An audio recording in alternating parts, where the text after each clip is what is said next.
Hello everyone, welcome to my channel, and I am here to help you today. I know you use this video to fall asleep, so before that, like the video, and subscribe to the channel. Also, where are you from, and what time are you watching? Now get comfortable and relax. Case 1. Carol Nicole Maltz was born on September 19, 1995, in a small province in Italy, to parents Fabio and Josephine. Her mother was of Italian descent, while her father had Dutch heritage. When Carol was just 4 years old, her parents divorced, and she remained with her mother. Her father moved back to the Netherlands, where he remarried and had more children. Despite her father's lack of support, Josephine chose to stay in Italy and raise Carol on her own. Carol and her mother lived in a small community called Sesto Kenda. Her mother worked multiple jobs to provide Carol with a good education and opportunities for a better life. As a result, Carol grew into a beautiful, kind, and sociable young woman with many friends and an easy rapport with others. She was an active schoolgirl who participated in sports, such as horseback riding, and regularly attended a dance studio. Carol was fluent in 3 languages, loved traveling across Europe, and was an avid reader who could engage in conversations on a wide range of topics. As Carol entered her teenage years, she had many admirers and enjoyed being the center of attention. After completing her secondary education, Carol enrolled in a technical university to study industrial design, arts, and fashion. During her freshman year, Carol discovered she was pregnant after developing a romantic relationship with a young man studying architecture and design. The pregnancy was unexpected, and both Carol and her father were unprepared. Despite the challenges, Carol decided to keep the baby. In 2016, Carol, then 20 years old, gave birth to a son. The arrival of the baby significantly impacted her life. Due to financial constraints, she had to leave school to support themselves and their child. She relocated to Verona in search of better opportunities to provide for their family. Carol found employment as a sales consultant in a cosmetics and perfume retail chain when her son was 1 year old. Meanwhile, her boyfriend worked on projects from home and took care of their son. However, in mid-2019, Carol's life took another turn when she fell in love with Angelo. They began a passionate affair, secretly meeting in hotel rooms and exchanging messages at night. The affair lasted for about 6 months, during which they tried to spend as much time together as possible. But just before the new year, Carol's boyfriend discovered her infidelity and decided to end their relationship.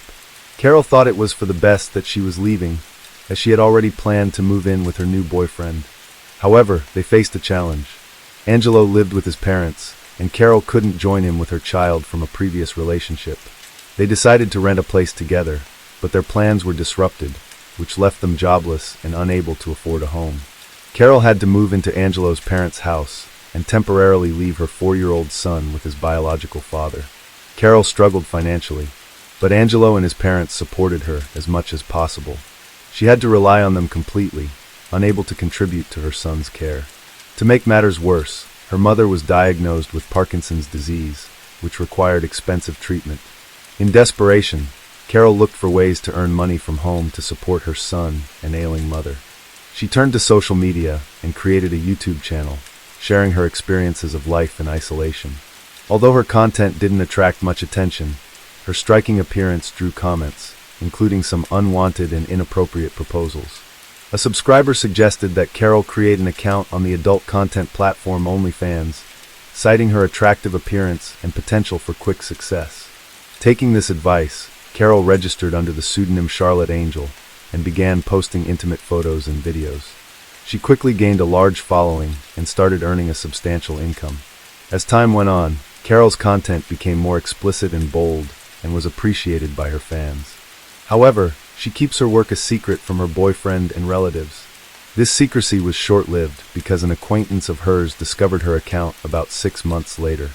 Although Carol tried to justify her work as an art form that gave her financial security and personal fulfillment, her acquaintances did not accept it. Friends and acquaintances gradually distanced themselves from her, believing that her work was immoral and fearing that association with her would damage their reputations.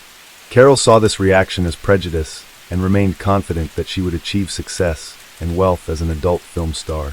Carol's newfound popularity attracted the attention of adult film studios, and several directors approached her with offers to star in their productions. She soon accepted the invitation and participated in group photo sessions. Unbeknownst to her, her activities went unnoticed, and her boyfriend, Angelo, was shocked to discover that she was not working remotely as a designer as she had claimed she would. He felt lost and didn't know how to react because he had no plans to end their relationship. However, when Angelo's parents learned of Carol's profession, they urged him to end the relationship immediately, fearing she would bring shame to their family. At that time, Carol achieved financial stability thanks to her popular OnlyFans account and increasing salaries from film directors. In interviews, she expressed her intention to eventually complete her education and pursue a career in design or modeling. However, she increasingly loved her current job and was completely immersed in it. Despite her success, Carol faced constant moral pressure from those around her, who judged and tried to shame her. This led to certain psychological trauma. She defended her profession, calling it art, and supported women's right to choose a career without fear of judgment or social consequences. At the age of 25, Carol moved to Rescoldina, a small town in the province of Milan, with the intention of starting again. She planned to abandon her career in the adult entertainment industry and secure a job as a sales consultant at a perfume shop. However, this job of hers only lasted for a short time. A few months later, Carol met David Fontana, a 42-year-old local banker with a passion for photography, especially nude photography. They connected online, where David was searching for photo models for his projects. Carol reciprocated his offer, and upon their first meeting, they felt an intense mutual attraction.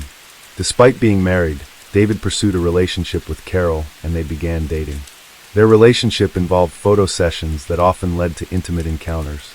David soon discovered Carol's past experience in the adult industry and encouraged her to resume her career, citing her talent. However, David's feelings for Carol were complex. He loved her, desired to possess her, and also enjoyed watching her in adult films. In March 2021, David divorced his wife and moved in with Carol, allowing them to explore their most explicit fantasies together. He assisted her in creating content for OnlyFans, a platform where she gained immense popularity. However, David took a share of the profits from their joint work. As Carol's success grew, she began receiving lucrative offers from foreign directors and studios for film shoots. David was a jealous boyfriend who would become annoyed when others showed interest in Carol in public or tried to flirt with her. However, he never interfered with her work as an adult film actress, treating it as a normal job that she felt comfortable with. On the other hand, after Angelo and Carol broke up, Angelo confessed that he had missed her and asked to get back together, saying that he would accept her profession and not restrict her freedom. Carol appreciated Angelo's efforts, but revealed that she had already met someone else. Even so, Angelo and Carol continued to communicate. However, when David found out, he became angry, threatened Angelo, and burned his car and finally broke up with Carol. Angelo reported the incident to the police, who issued a restraining order against David, but ultimately found no evidence linking him to arson. As Carol's career took off, Carol frequently traveled for filming and attracted a large following. She was trying to buy a house for herself and her son, and planned to leave the adult film industry to focus on raising her son.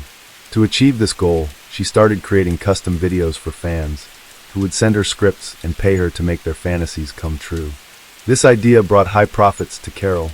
Carol and David continued to work together in film despite their personal separation. During a September 2021 film shoot, Carol met co-star Salvatore Galdo, and a romance blossomed. She and Salvatore eventually formalized their relationship, deciding to get married after taking the time to ensure they were both ready to move forward. As they planned their future together, they made a conscious effort to maintain their independence and keep their relationship private. They had learned from past experiences and wanted to approach their new relationship with a clear understanding of each other's needs and boundaries. In the end, Carol and Salvatore were able to build a strong foundation for their relationship, free from the entanglements of their past. They were able to move forward together, focusing on their shared future and leaving their complicated pasts behind.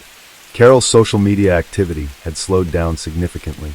Although new posts occasionally appeared on her account, she rarely interacted with anyone, keeping her responses brief. Her latest photos suggested she had recently gone on a seaside vacation, but she hadn't shared her plans with anyone. Everything was happening peacefully. But on March 20th, 2022, in a deserted area near Italian Borno, a passerby had made a disturbing discovery.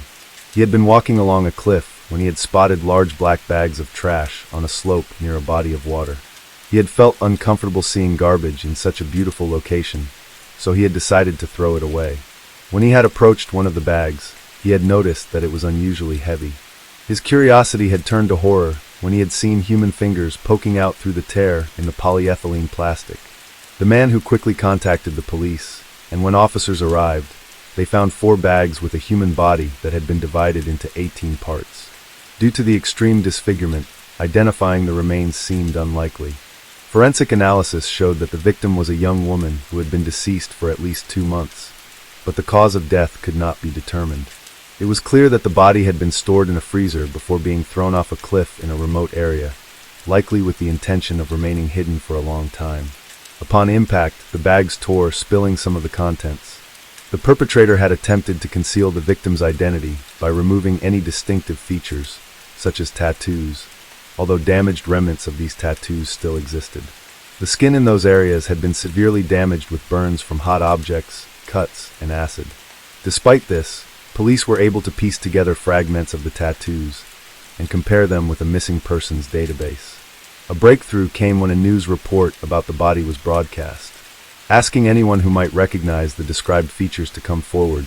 Shortly after, a woman who worked in adult films visited the police station and identified the tattoos as belonging to a colleague who had disappeared in early January. The actress knew the deceased as Charlotte, but did not know her real name. This new information was crucial, as it allowed police to establish the victim's identity and real name. Once her identity was known, it was revealed that she had become engaged to Salvatore Galdo, a colleague, shortly before her disappearance. However, Galdo had not reported his fiancée missing, which raised suspicions. He was detained as the first suspect, but he appeared genuinely distraught over his fiancée's death and puzzled as to why he was under suspicion.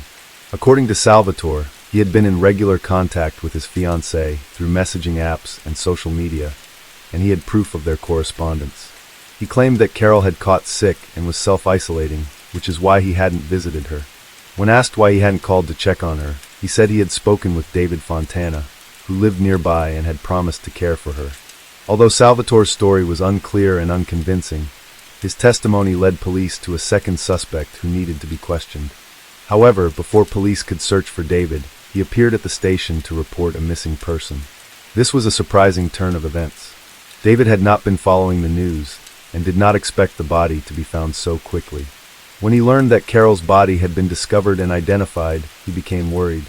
But when Salvatore was arrested, David realized the police would likely find him, as he had communicated with Salvatore by phone and fabricated a story about taking care of Carol while she had sick.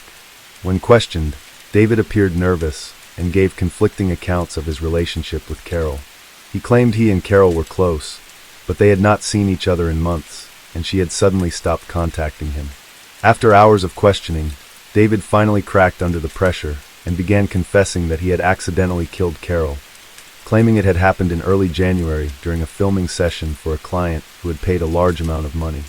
The script had called for him to tie and gag Carol, put a bag over her head, and brutally beat and torture her with tools, including a hammer. David and Carol had agreed that David wouldn't hit her too hard, but she would act like she was in a lot of pain. However, David claimed he had accidentally delivered a hammer blow and fractured her skull. When he removed the bag, he saw that she was about to die, but instead of seeking medical help, he had decided to end her suffering with one last blow of the hammer. But surprisingly, the investigation revealed that the mysterious customer was actually David, who contacted Carol using a fake account. He had come up with a revenge plan because Carol had wanted to leave him. At about 9 p.m. on January 11th, David had used a hammer to kill Carol. The next day, he had bought a large freezer using Carol's credit card, as well as a saw and axe from a hardware store, which he had used to dismember her body. David had attempted to disfigure her body to prevent identification by removing her tattoos and skin and attempting to burn and shred the rest. After murdering Carol, David stored her body parts in bags and kept them in a freezer for over 2 months. During this time, he deceived her relatives and friends by communicating with them through her phone and social media accounts, creating the illusion that she was still alive.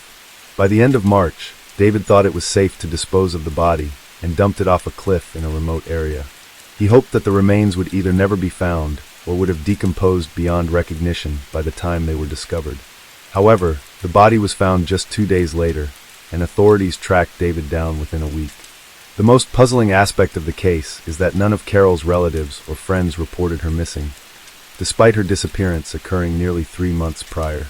They were all convinced by the messages and social media posts David had created, and even her fiancé, who thought she was ill, didn't become alarmed when she failed to answer his calls or visit him. If someone had raised the alarm, David would have been tracked immediately through the signal from Carol's phone, which he had kept with him the entire time. At the trial, David expressed remorse and claimed he loved Carol, stating that her death was unintentional. He also said he had planned to end his own life after her death, unable to cope with the grief. Although this statement seemed implausible, the defense maintained that the incident was an unintentional act of violence. On June 12, 2023, David was found guilty of manslaughter. He was sentenced to 30 years in prison and ordered to pay compensation to Carol's son, Carol's mother, and the father of Carol's child, totaling €350,000. Notably, the court did not consider the manner of the killing to be cruel, and the dismemberment of the body was not deemed an aggravating factor. As a result, David may be eligible for parole in the future. Welcome back, detectives. Let's dive into another horrible case. The case of Katherine Welsber. Katherine Welsber was born in 1989 in the United Kingdom to parents Phil and Jane Welsber. She has an older sister named Lynn. In the summer of 2010, Katherine met Rafal Novak, a 31-year-old co-worker, on a university break while working on a new vacuum cleaner production line. Rafal was an immigrant from Poland with a previous marriage and a son, had moved to England 4 years earlier seeking a better life. Rafal and Katherine started dating, initially meeting for lunch at the production site cafe, but soon progressing to romantic dinners. Rafal showered Katherine with gifts, took Katherine to movies, and went on walks with Katherine. As their relationship deepened, Rafal shared his past and reasons for moving to the UK with Katherine. Rafal's trustworthy nature allows her to open up completely to him. Within a few months, Katherine introduced Rafal to her parents, who welcomed him into their family and hoped for Rafal and Katherine's future happiness. Soon, Rafal and Katherine began planning their wedding. Katherine graduated with honors from Bath Spa University in 2011 and secured a promising job as a business analyst at Pneumatic International, the manufacturer of Henry vacuum cleaners. Her career progressed quickly, helping her have good job opportunities. Katherine is smart, highly educated, and has good interaction skills with others. She shows genuine interest in her coworkers' problems and cares for those around her. Her kind demeanor and radiant smile have earned her the admiration of her colleagues, who view her as a young leader. Katherine's career was advancing swiftly, and her substantial earnings, combined with those of her partner Rafal, allowed them to purchase a spacious home with a terrace in Willow Way. Although they were financially secure, they opted to take out a mortgage, securing insurance coverage as per their agreement with the bank. With their youth, successful careers, and love for each other, it seemed they had all the ingredients for happiness. However, the fateful day of September 12, 2012, marked a turning point in their lives, changing everything forever. On September 12, 2012, Orlando, a local resident, was driving home after a night shift at the gas station. He is in a hurry to take his daughter Maria to kindergarten as he promised his wife. While driving, he noticed black smoke coming from a nearby parking lot after turning a sharp corner. Smoke billowed from a car engulfed in flames. Orlando stopped and tried to get a closer look, but couldn't due to the intense fire. When firefighters arrived 4 minutes later, the car was completely burned out. The police cordoned off the area to keep onlookers away. The location was relatively deserted due to the early hour, and there were no witnesses to the incident. Upon investigation, a charred body was found. The police needed to identify the victim and determine the cause of death. There were no signs of a car accident or any evidence of another vehicle being involved. The police initially suspected that the car may have caught fire due to a malfunction or self-ignition. A thorough investigation was conducted, involving multiple expert analyses. The remains were sent to a forensic laboratory to determine the identity and cause of death. The police also examined fragments of the burned vehicle to identify any malfunctions and establish the cause of the fire. The police began by checking the missing persons database and recent reports of disappearances. They quickly identified the deceased as 23-year-old Katherine Welsber. On the same day, Raffel Nowak filed a missing persons report for his girlfriend, Katherine. According to Raffel, he left for work at 5:30 a.m., while Katherine was still asleep. When she failed to show up for work and Raffel couldn't find her at any of her relatives' homes, he contacted the police. The investigation involved interviewing the victim's family, including her parents and sister, as well as Raffel, her colleagues, and friends. By gathering information about the last days and years of Katherine's life, the police were able to reconstruct the events leading up to her tragic death. The investigation into Katherine's disappearance continued to uncover shocking details about her life with Raffel. As the truth began to emerge, it became clear that their relationship had been built on lies from the start. Raffel, a 29-year-old man from Poland, had left his wife and child behind to escape his debts. He moved to the UK, where he met Anna, with whom he had a long-term relationship starting in 2008. When Raffel met Katherine, he initially maintained relationships with both women. However, he eventually chose Katherine, believing she offered more stability and financial security. Katherine, unaware of Raffel's true intentions, genuinely desired a happy marriage and family with him. Meanwhile, Raffel was secretly planning to kill Katherine, intending to use the life insurance payout and the large house they shared to fund a new life with his mistress, Anna. The murder was carefully planned and executed with exceptional cruelty. On the day Katherine went missing, Raffel waited a few hours before reporting her disappearance to her boss, pretending to be frantically worried about her whereabouts. He feigned panic and despair in front of Katherine's colleagues and relatives, claiming she had been receiving threatening letters from a mentally unstable admirer. When Katherine's car was found missing, and she was not at her parents' home or her own, Raffel's fake concern led Katherine's family to contact the police. Raffel recounted that the evening before her disappearance had been normal evening. Raffel and Katherine went for a walk, bought groceries, had dinner, watched TV, and went to bed together. Katherine seemed calm. However, a thorough investigation revealed that her death occurred earlier. She was strangled around 2 a.m., likely in her own bed while asleep. Her body was placed in the car, driven a short distance, and set on fire to destroy evidence. Raffel Nowak had a solid alibi, as he was at work from 5:30 a.m. He claimed Katherine was asleep in bed when he left. The burning car was discovered between 6 and 7 a.m. However, Raffel was still at home at 1:30 a.m., which significantly altered the case's direction. As a result, Raffel Nowak became the prime suspect in Katherine Welsber's murder. The evidence allowed for Raffel to be detained pending further investigation. Raffel claimed that Katherine was being stalked, which had caused her significant distress. However, during the investigation, it was discovered that Katherine had a secret online life. She had accounts on several adult websites, where she shared intimate photos and engaged in flirtatious conversations with men. A letter from a secret admirer was also found. Despite attempts to mislead the investigation, evidence was uncovered that proved Raffel's direct involvement in Katherine's demise. Notably, Raffel had a motive to kill Katherine. Investigators found that he had been in continuous communication with Anna Luginowicz, and they had met regularly over the past few months. Furthermore, it was discovered that Raffel had a financial motive. Shortly before Katherine's death, they had both taken out life insurance policies worth £123,000. Raffel and Katherine were the sole beneficiaries of each other's policies, meaning they would receive the payouts in the event of the other's death. The main motive behind Katherine's death and the burning of her car to mislead the investigation was found to be a large life insurance payout. On the day she went missing, Katherine sent a message to Anna's phone. Additionally, security cameras showed Anna and her uncle filling a gas can at a gas station a few days before the crime. This new information brought a third person into the investigation.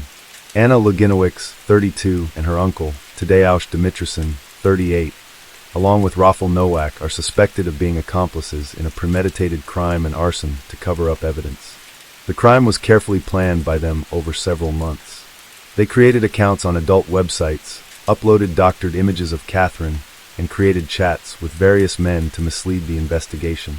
When faced with undeniable evidence, Raffel and Anna couldn't deny their involvement any longer and began blaming each other.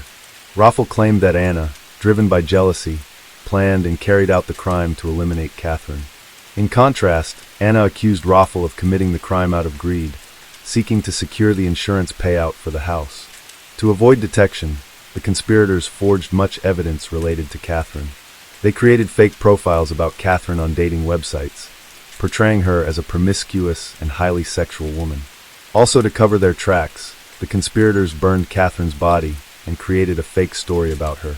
They invented a fictitious lover, and they believed that he might be responsible for Katherine's death. One of the conspirators even sent a text message from Katherine's phone to this fictitious person, suggesting that she was on her way to meet him.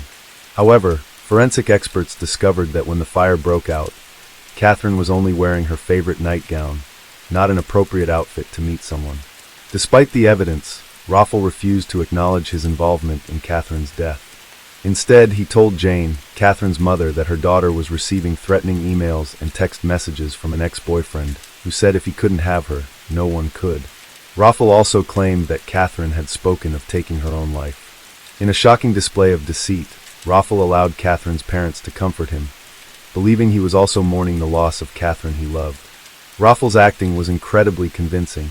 After Katherine's death, her mother, Jane, was so taken in by his performance that she hugged him and allowed him to call her mom.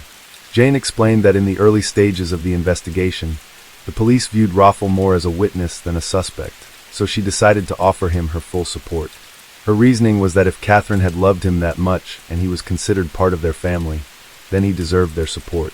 The trial, chaired by Justice Sharp, began when the jury heard that Raffel and his two co-defendants stood to gain a significant amount from Katherine's death. They hoped to receive a life insurance payout of £123,000 and half ownership of a two-bedroom home in Mangold, Somerset, valued at £137,000. During the trial, it was revealed that when police found Katherine's body in her burned car on the morning of September 12th, Raffel showed no emotion. Anna Luginowicz frequently shook her head and laughed in court when it was suggested she was responsible for the crime, but refused to testify. Tadeusz also chose not to testify in his defense. The judge, Justice Sharp, told the defendants the murder was a horrific and merciless crime. The defendants showed no emotion during sentencing. The judge described Anna Luginowicz's behavior as deceitful, manipulative, and cruel, and stated she played a significant role in the crime. He also told Tadeusz that the murder was committed for gain, with many aggravating circumstances and no mitigating ones. The judge expressed deep sympathy for Katherine's parents, who had no idea that Raffel Nowak's charming facade hid a monster. Raffel's actions were driven by financial gain, as he had no emotional ties to Katherine. Katherine's mother stated that the brutal and calculated manner of her daughter's death would haunt them forever. She regretted not having the chance to say goodbye or express her love, and now considers Raffel an evil person who deserves to spend the rest of his life in prison. Katherine's father, Philip, added that they had welcomed Raffel into their home, treating him like a son, only to be betrayed by him. During the trial, Raffel Nowak became emotional in the witness box. He denied any involvement in the death of his girlfriend, Katherine Welsber. Raffel claimed everyone was blaming him for a crime he did not commit. However, the court heard that Raffel showed no emotion when the police discovered Katherine's body in her burned-out car on September 12th last year. Katherine's mother, Jane Welsber, testified that after his initial release from police custody, Raffel asked for a steak dinner and didn't even mention Katherine. Jane Welsber stated that her daughter's fate was sealed when she and Raffel bought a house together and took out a life insurance policy. She believes that in signing the contract, Katherine also signed her own death warrant. Ultimately, the court found Raffel Nowak guilty of suffocating Katherine with a pillow while she slept. He had conspired with his secret lover, Anna Luginowicz, and her uncle, Tadeusz, to claim a £123,000 life insurance payout and a share of the house. Anna and Tadeusz had transported Katherine's body in her car to a remote location and set it on fire. Raffel and Anna were sentenced to life in prison with a minimum term of 32 years, while Tadeusz received a 27-year sentence. After the verdict, Katherine's parents, Philip and Jane Welsber, advocated for stricter immigration laws. They believed that if the UK had more stringent immigration rules like the US, Raffel Nowak would not have been allowed entry. Raffel had previously been convicted of assaulting his wife in Poland. Philip and Jane, who divorced after Katherine's death, blamed the European Union for the UK's lenient immigration policies. Jane stated that the UK does not thoroughly check people entering the country. She was unaware of Raffel's previous assault charge in Poland and believes the government needs to prevent individuals like Raffel from freely entering the country. Following the verdict, Katherine's mother paid tribute to her daughter, describing her as a beautiful, determined, and hard-working individual who earned a first-class degree from the University of Bath Spa. Katherine's family expressed their devastation and loss, stating they were proud of her accomplishments and had no idea how to move forward without her. They believed she had great potential and a promising life ahead, but it was cruelly taken away from her and her loved ones. Welcome back, detectives. Let's dive into another horrible case. The case of Michelle Young. Jason Young was born in 1974 in Brevard, North Carolina. Jason grew up in a typical family. After completing high school, he attended the prestigious State University in Raleigh, the state capital. Following graduation, he secured a job as a salesman at a large retail chain. Jason proved to be a valuable and reliable employee, but his friends described him as inconsistent and unpredictable in his relationships. With women, he had a reputation for being a womanizer, often changing partners.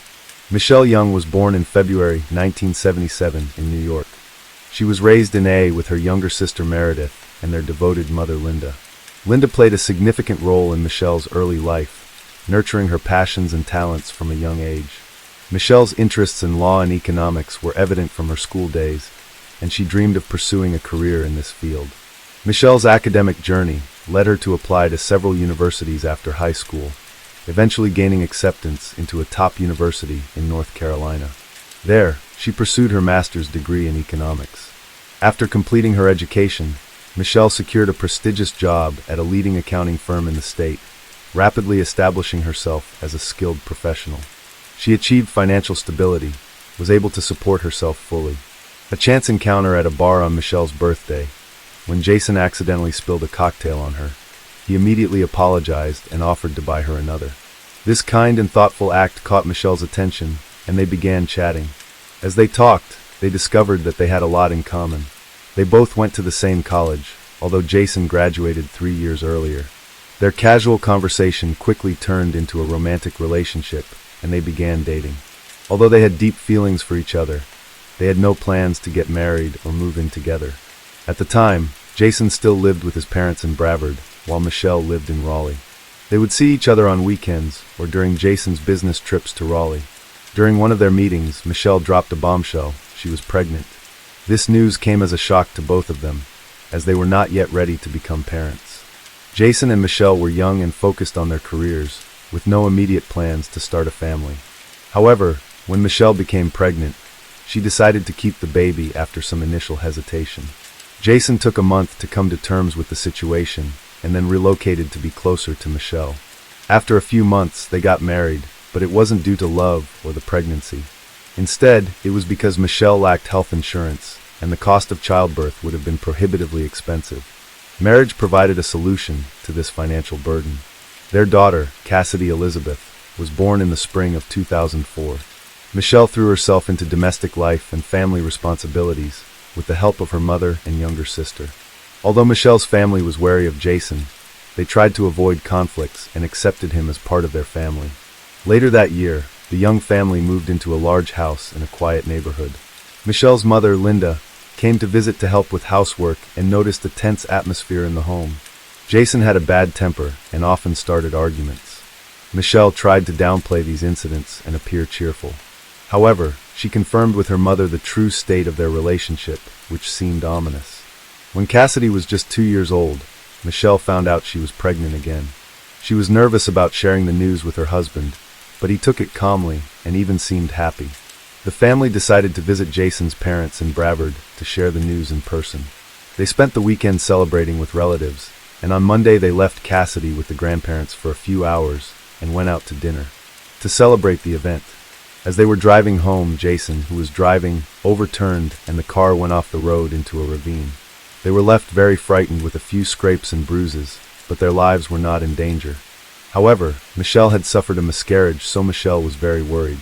Jason was surprisingly calm about the accident. Before the accident, during a business trip, Jason met an old college friend, Michelle Money. She had the same name as Jason's wife, Michelle. Jason told his wife about it. They decided to invite Michelle Money to visit their home, and she agreed. During her visit, Michelle Money began to complain about her unhappy family life. At the same time, Michelle Money kept complimenting Jason, and telling his wife that she was lucky to be pregnant. Michelle was not worried about Michelle Money's behavior, but she genuinely wanted to comfort her friend. Jason and Michelle Money began calling each other every day and secretly meeting each other. Jason always justified his absence with business trips, and his wife could not guess anything. Things got complicated in the summer of 2006, when Michelle found out she was pregnant. Unlike her previous pregnancies, Jason's reaction was unhappy and cold. Michelle attributed his sadness to her previous miscarriage, still not knowing the real reason for his cold behavior. In November, with Michelle 5 months pregnant, Jason embarked on a 300-mile business trip. Michelle, who was pregnant, had a lengthy phone conversation with her best friend, discussing family problems and a heated argument she had with her husband the previous night. After the call, her husband left. Jason embarked on a 300-mile business trip. Around 10 p.m., Jason arrived at a hotel, claiming fatigue from his journey.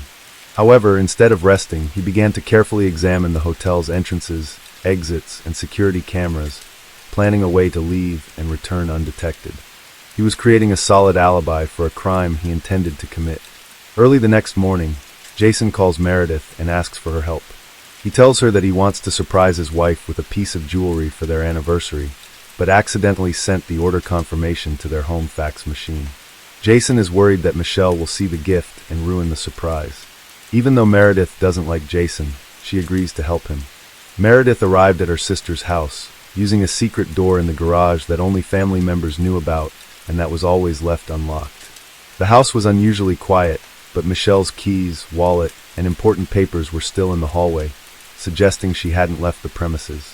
When Meredith went upstairs, she found the bedroom door wide open, but neither Michelle nor her daughter responded to her calls. When she entered the room, Meredith was met with a horrific scene. Michelle lay on the floor by the bed, her skull fractured and her body surrounded by a large pool of blood. The walls, furniture, and floor were all stained with blood, and tiny footprints were visible next to the body. Sadly, Michelle had been dead for hours.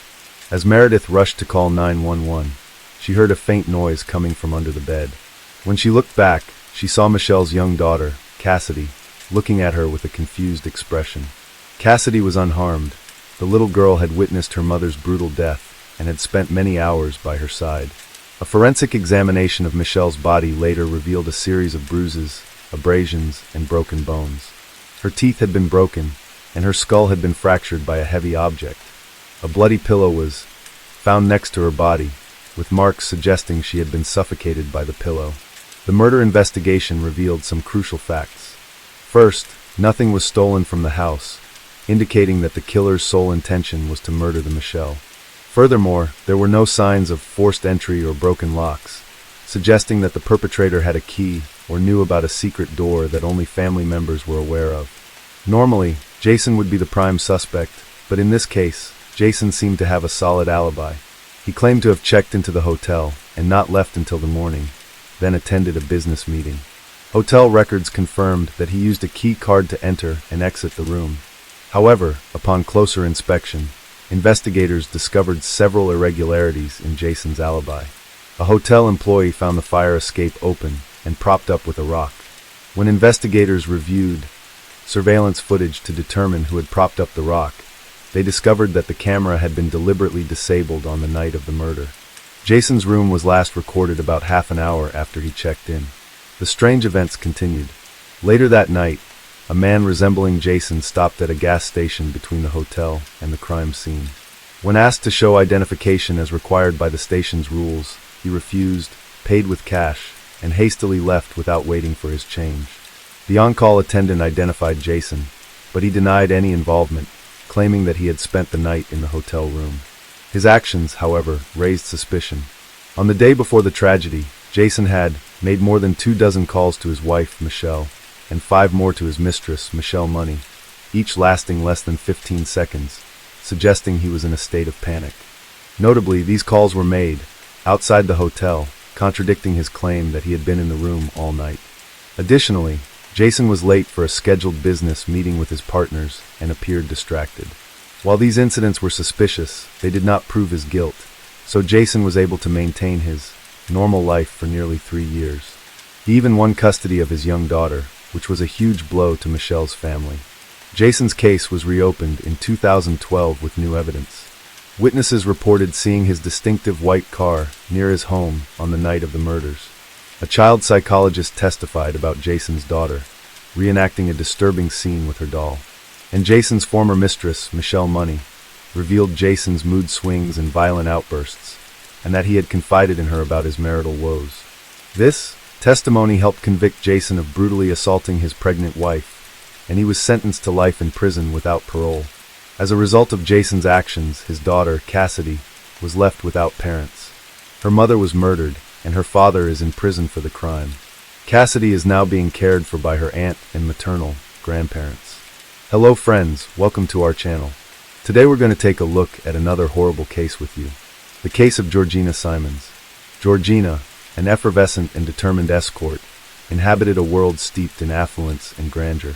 Yet, beneath the veneer of sophistication and splendor, lurked a labyrinth of falsehoods and manipulation, ultimately leading to her premature demise. She was always fascinated with her appearance, and this preoccupation intensified over time.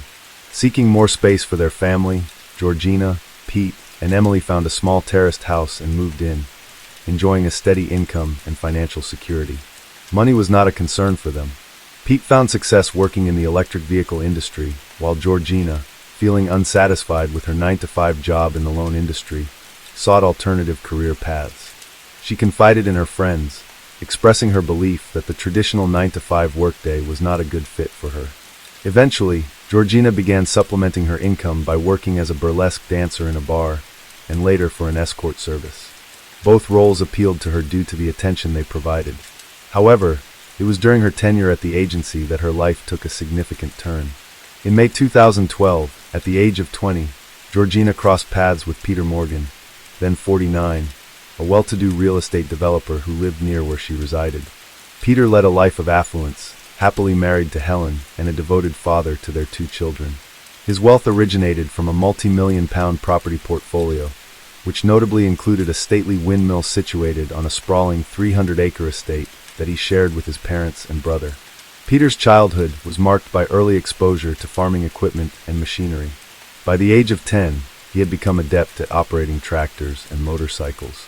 Opting out of formal education, he remained within the family business until the age of 34, indulging in a lifestyle where money was of little concern. Peter acknowledged a singular lapse in judgment, an encounter with a sex worker in Amsterdam, but otherwise maintained his dedication to his marriage. However, a perceived midlife crisis in his 40s led him to use technology, such as smartphones, to engage with sex workers through escort agencies. In his own words, Peter appreciated the transactional nature of his encounters, describing the appeal of being able to have sex, shake hands, and leave. However, everything shifted when he crossed paths with Georgina. She stood out from the others, unexpectedly captivating Peter's heart. Before Georgina, Peter had been frequently visiting different sex workers, with the encounters becoming weekly over time. While overseeing the renovation of a lighthouse for his real estate ventures, Peter showered Georgina with lavish gifts, including a Range Rover worth over $112,000 and an $11,000 shopping spree. He even paid her $1,000 for a single night together. Georgina enjoyed the attention and luxurious lifestyle, but exclusivity in her relationship with Pete remained elusive. She continued to see other clients while maintaining a romantic relationship with Pete. Unlike her arrangement with Peter Morgan, he harbored deep resentment towards Georgina's involvement with other individuals, despite their lack of romantic commitment. By 2015, he had persuaded Georgina to work exclusively as his personal escort, providing her with monthly payments ranging from $7,000 to $10,000. During this time, Peter was overseeing the renovation of his Grade 2 listed castle, including Castle Bungalow, a cottage on its grounds where Georgina relocated as part of their arrangement. She resided in the cottage over time. Peter confided in Georgina about his emotions and aspirations for the future. He decided to end his 22-year marriage to Helen, ensuring her financial stability while allowing Georgina to retain occupancy of the cottage. This turn of events left Pete's former partner and father of their daughter devastated, feeling as though he had lost the woman he loved. In August 2015, the couple embarked on a trip to Africa, yet Pete couldn't shake the feeling of Georgina slipping away from him. The thought of her being with other men, particularly someone as affluent as Peter Morgan, plunged him into a deep depression. Despite understanding Peter's ability to provide Georgina with a lavish lifestyle that made a strong impression on her, Pete felt powerless in comparison to Peter's wealth. Pete's mother, Lynn, reflected on this time, noting that at this point, Pete was happy to be with her, and he earned enough money for them both to have a good life and do what they wanted. She thought he put up with a lot, as she never knew anything else was going on. Morgan occupied a significant place in his life. He was constantly on his mind, and the feelings were intensifying within him.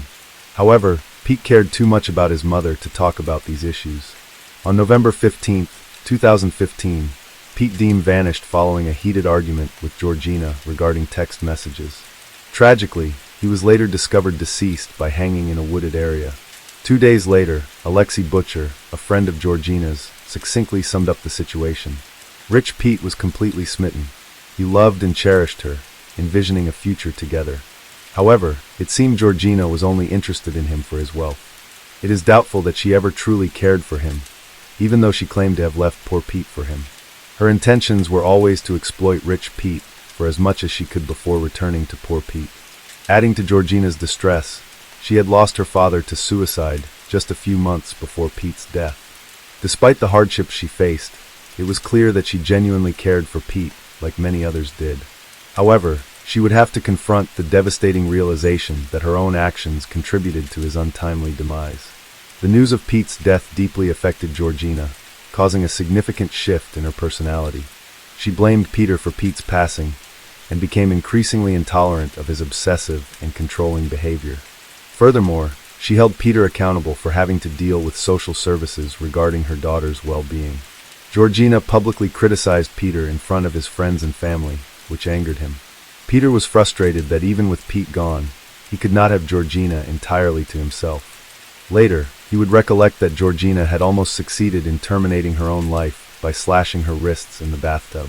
Peter recounted that she was submerged in the water, and he pulled her out. Following the demise of her former partner, she was regularly consuming drugs and alcohol. She held him accountable for Pete's death, making him feel culpable and asserting that it was entirely his fault. Tensions between Georgina and Peter Morgan escalated further after Pete's funeral in December 2015, when Georgina began dating Tom Ballinger, a friend of Pete's. Enraged, Peter started taking Georgina's phone to read her texts. He had also planted a listening device disguised as a white plug adapter in the cottage, making a total of 514 calls to it, allowing him to eavesdrop on every one of her phone conversations. One night in January 2016, Peter overheard a conversation in the bugged cottage that shook him to the core. Georgina was confiding in Tom Ballinger about her scheme to blackmail Peter into relinquishing the cottage. She disclosed her intention to relocate to London, where she could pursue her escorting career and significantly increase her earnings from upscale clients. Upon hearing this, Peter's heart sank, grappling with the realization that Georgina might not be committed to their relationship. She issued dire threats of exposing damaging information about him to the public, convinced she could ruin him. Georgina alleged that Peter concealed $50,000 in cash at home to evade taxes, and was involved in constructing buildings that failed to meet code standards. Furthermore, she claimed to possess evidence on her phone indicating that Peter engaged with sex workers, while still married to his wife. After 3 years of dating Georgina, Peter was aware of the explicit photographs and videos documenting their participation in group sexual activities, as well as intimate moments in the marital bed at his residence. He also knew that Georgina had successfully blackmailed at least 3 of her former clients. The realization that Georgina posed a serious threat to his reputation and livelihood left Peter with no choice but to consider extreme actions to protect himself. Fearing the catastrophic consequences of Georgina's blackmailing tactics, Peter considered eliminating her as a solution. He carefully planned this by meticulously creating a detailed list of necessary items using the Notes app on his iPhone. On January 12, 2016, Alexei, a friend of Georgina's, contacted the Welsh authorities. Later that same day, Alexei and Georgina made plans for a playdate for their daughters. However, Georgina failed to arrive to pick up her child from school as arranged. When the police arrived at the cottage, both Alexei and Georgina's mother were present along with Peter. Peter informed the officers that Georgina had been struggling recently, turning to alcohol and drugs to cope with the grief of losing her father and ex-boyfriend Pete. He expressed concern that Georgina may have harmed herself, speculating that she could be in the woods behind the home. Despite a search of the area, Georgina was not found. Due to her mental state, authorities classified Georgina as a high-risk missing person. In the end, Peter admitted to the police that he had intervened and taken Georgina's phone from her, fearing she intended to use it to arrange a drug transaction. Furthermore, information gathered from Georgina's family and friends revealed that Peter was deeply infatuated with her, whereas she viewed their relationship solely as a business arrangement. Alexei informed the authorities that Georgina had decided to terminate her association with Peter and was looking forward to the future. Peter was brought in for questioning after the police located the phone. After prolonged interrogation, he eventually confessed to strangling Georgina and burying her body on the property. Law enforcement officers found Georgina's remains concealed beneath farm machinery, bound with rope and with an orange string tied around her neck, indicating she had been strangled. Georgina's handbag, vehicle, and house keys were discovered discarded in the trash, along with her high heels. Additionally, the police uncovered Peter's listening device, which he claimed he had installed to ensure Georgina's safety. However, call logs for Peter revealed that the listening device had been utilized 514 times between 2015 and 2016. Ultimately, Peter justified his purchase of the listening device by claiming he believed Georgina was exploiting him. He alleged that he had overheard Georgina discussing plans to blackmail him into surrendering the cottage. Peter carefully compiled a shopping list on his phone as a reminder of the items he needed to purchase, which included a polytarp, a handle, snips, string, tape, gloves, a plug, and a bag, tools later used in Georgina's murder. Furthermore, the police obtained footage from the farm's security system that captured Peter's arrival and exit from the vehicle, as well as the concealment of Georgina's body. The authorities speculated that Peter was unaware that his wife had installed the cameras after his departure on January 14, 2016. Peter was formally charged with murder, and his trial began on November 28, 2016. During the trial, he pleaded not guilty. The prosecution argued that Peter's obsession with Georgina led him to meticulously plan and carry out her murder. In contrast, Peter's defense asserted that his Asperger's disorder impaired his ability to fully comprehend the consequences of his actions, which could mitigate his culpability. Despite testimony from two doctors, the prosecution's expert disagreed with this assessment. Ultimately, the jury found Peter guilty of murder on December 21st, and he received a life sentence with the possibility of parole after 25 years. In October 2017, Peter filed an appeal against his conviction and imprisonment.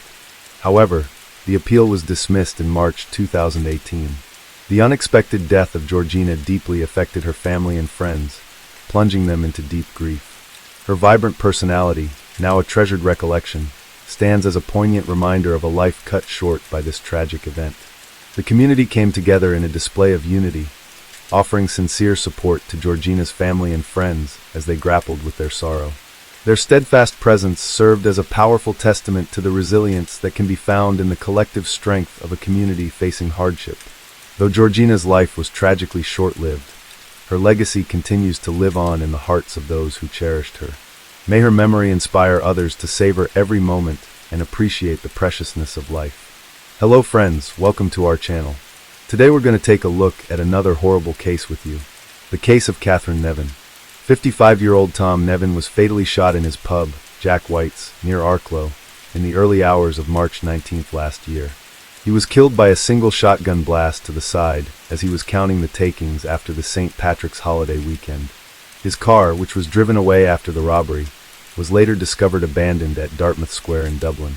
Today, members of the investigation team took Mr. Nevin's widow, Katherine, into custody when she was visiting Dublin. She was arrested in the Ballabo area of the city at lunchtime and brought to the Bridewell Garda station, where she was charged with the murder of her husband and with soliciting others to murder him in 1989 and 1990. Shortly afterwards, she was taken before Judge Michael Connellan in the nearby Dublin District Court. Katherine Nevin, née Lee Scully, was born on October 1, 1950, in the small village of Nerney, County Kildare. Growing up in a modest two-bedroom house with her brother and sister, she attended Presentation College, Kildare, an all-girls school run by nuns. Katherine excelled as a student, known for her diligence and deft hands. After leaving school, she invested in sewing machines and traveled the country, providing dressmaking lessons. She then ventured into the world of makeup, completing a beauty course and delivering lectures on makeup and presentation, where she demonstrated her exceptional teaching skills. Katherine's first significant employment was as a receptionist at the oldest hotel in Dublin, the Castle Hotel. Her colleagues described her as highly efficient, glamorous, and ambitious, with aspirations to establish her own model agency. At the young age of 21 in 1971, she met Tom Nevin, a regular visitor to the hotel, who was 10 years her senior. Their romance blossomed, and they married in Rome in 1976. Tom was a relatively wealthy, shy and down-to-earth man, originally from the County Galway village called Tina. He was the eldest of 9 children and had a great love for sports, especially hurling. His easygoing charm, combined with Katherine's ambition, was a potent combination. When he married Katherine, he was managing his uncle's pub in Dolphin's Bar in Dublin. Over the years, Tom and Katherine went on to acquire and manage many properties around the city of Dublin, with Katherine being very hands-on in decorating the properties and collecting the rents. In March 1986, Tom and Katherine decided to purchase Jack White's pub in British Bay, County Wicklow, which is the setting for our story.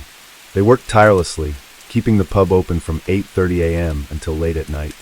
British Bay is a 4-kilometer stretch of beach on the Irish sea coast, and the beach and associated dunes are highly popular with Dubliners, being one of the most frequented beaches by residents of the capital during the summer.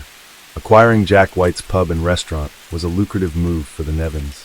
However, this is where Katherine's true nature emerged, and her marriage began to deteriorate. Katherine was a bossy, bullying individual who was abusive towards both Tom and her young staff.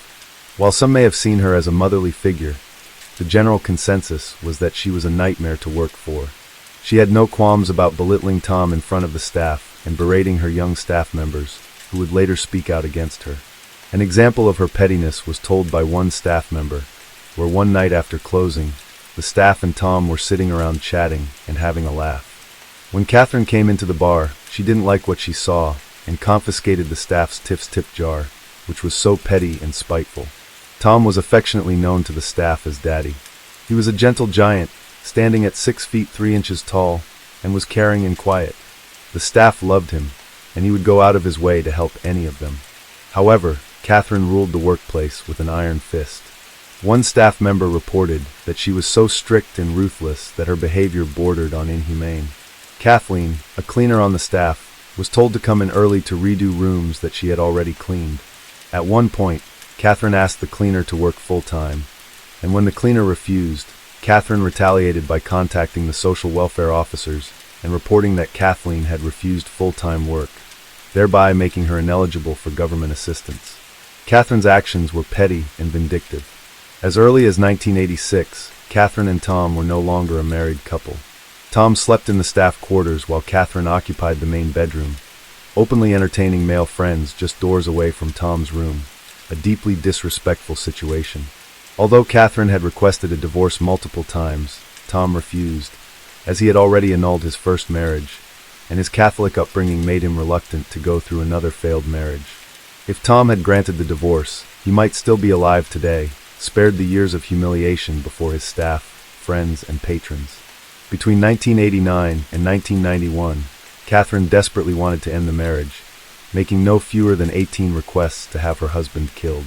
She stood to benefit greatly from his death, as she would inherit the pub worth 670,000 Irish pounds, their 2 Dublin properties worth $1 million at the time, and a 78,000 payout from an insurance policy, along with 197,000 Irish pounds in cash. Katherine was not only all I've said above, but she was also a bit of a Gore, as we would call her here in Ireland. She had men left, right and center with no shame, and she loved men in high-profile jobs. If someone high-profile visited Jack White's, she would fall over herself, as she was a bit of a sex kitten and used her sexuality to her advantage, with short skirts, low tops, and high heels. On Tuesday, the 19th of March, 1996, Tom and Katherine were to celebrate their 10th anniversary of owning Jack White's pub. It was just after Paddy's weekend, so the pub was extra busy. Tom didn't get the chance to go to the bank, and on the Tuesday evening, he was downstairs in the kitchen of the pub, counting the weekend's takings, while Katherine was asleep upstairs. According to Katherine, She was awoken by someone pressing her face into a pillow, and a man was shouting, "Jewelry, kill you," with a knife in his hand. Katherine was then tied up by her attacker. After a while, she heard 2 vehicles speeding away. She managed to get to a panic button, and the garter arrived around 4:30 a.m.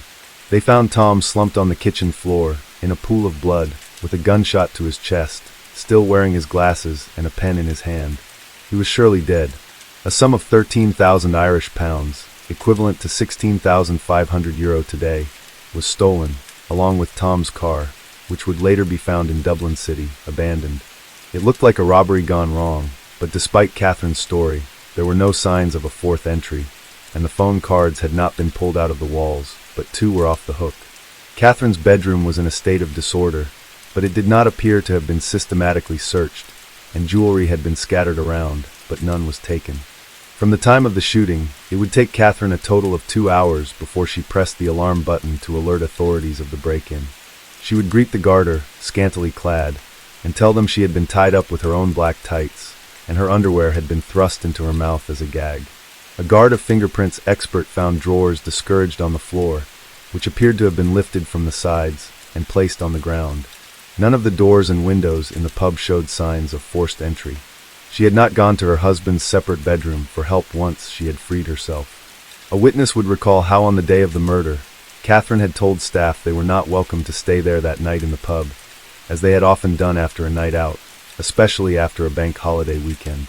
While many of the circumstances seemed suspicious, and the Gardaí were confident they had their killer, there was still a lack of firm evidence, no forensics, no white witnesses, and no admission of guilt. Circumstantial evidence would not be enough to convict her. However, while they built their case, Cattram would play the grieving widow to a T, all dressed in black, carrying a single red rose and lapping up the sympathy pool from family, friends, and people who knew them through their businesses. Katherine even installed a huge headstone at Tom's gravesite and writings of poetry inscribed, showing her love for Tom. She even took out an advertisement in a local newspaper that spoke of her devotion to Tom. It would take until April 1997 for Katherine to be arrested, shortly after she had sold the pub for £500,000. When she was later charged with murder and solicitation to murder, she had already become one of the most widely discussed and recognizable individuals in the country. Later, Tom's family would petition the courts to freeze all assets until the conclusion of the trial, including the proceeds from the pub's sale. In 2000, the first trial collapsed when it became known that the jury's deliberations had been overheard. The second trial was delayed when Katherine was hospitalized, but resumed a few days later.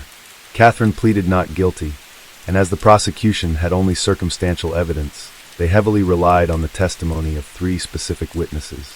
Between 1989 and 1991, Katherine had approached these 3 men, who became the key witnesses for the prosecution. The first man was William McLean, a self-admitted smuggler from County Monaghan, who was among the initial barmen employed at Jack White's pub when the Nevins acquired it. He was also Katherine's first known extramarital companion, and he claimed to have been compensated solely through her kindness. Years later, he received a phone call from Katherine, informing him that she was hospitalized following a heart attack.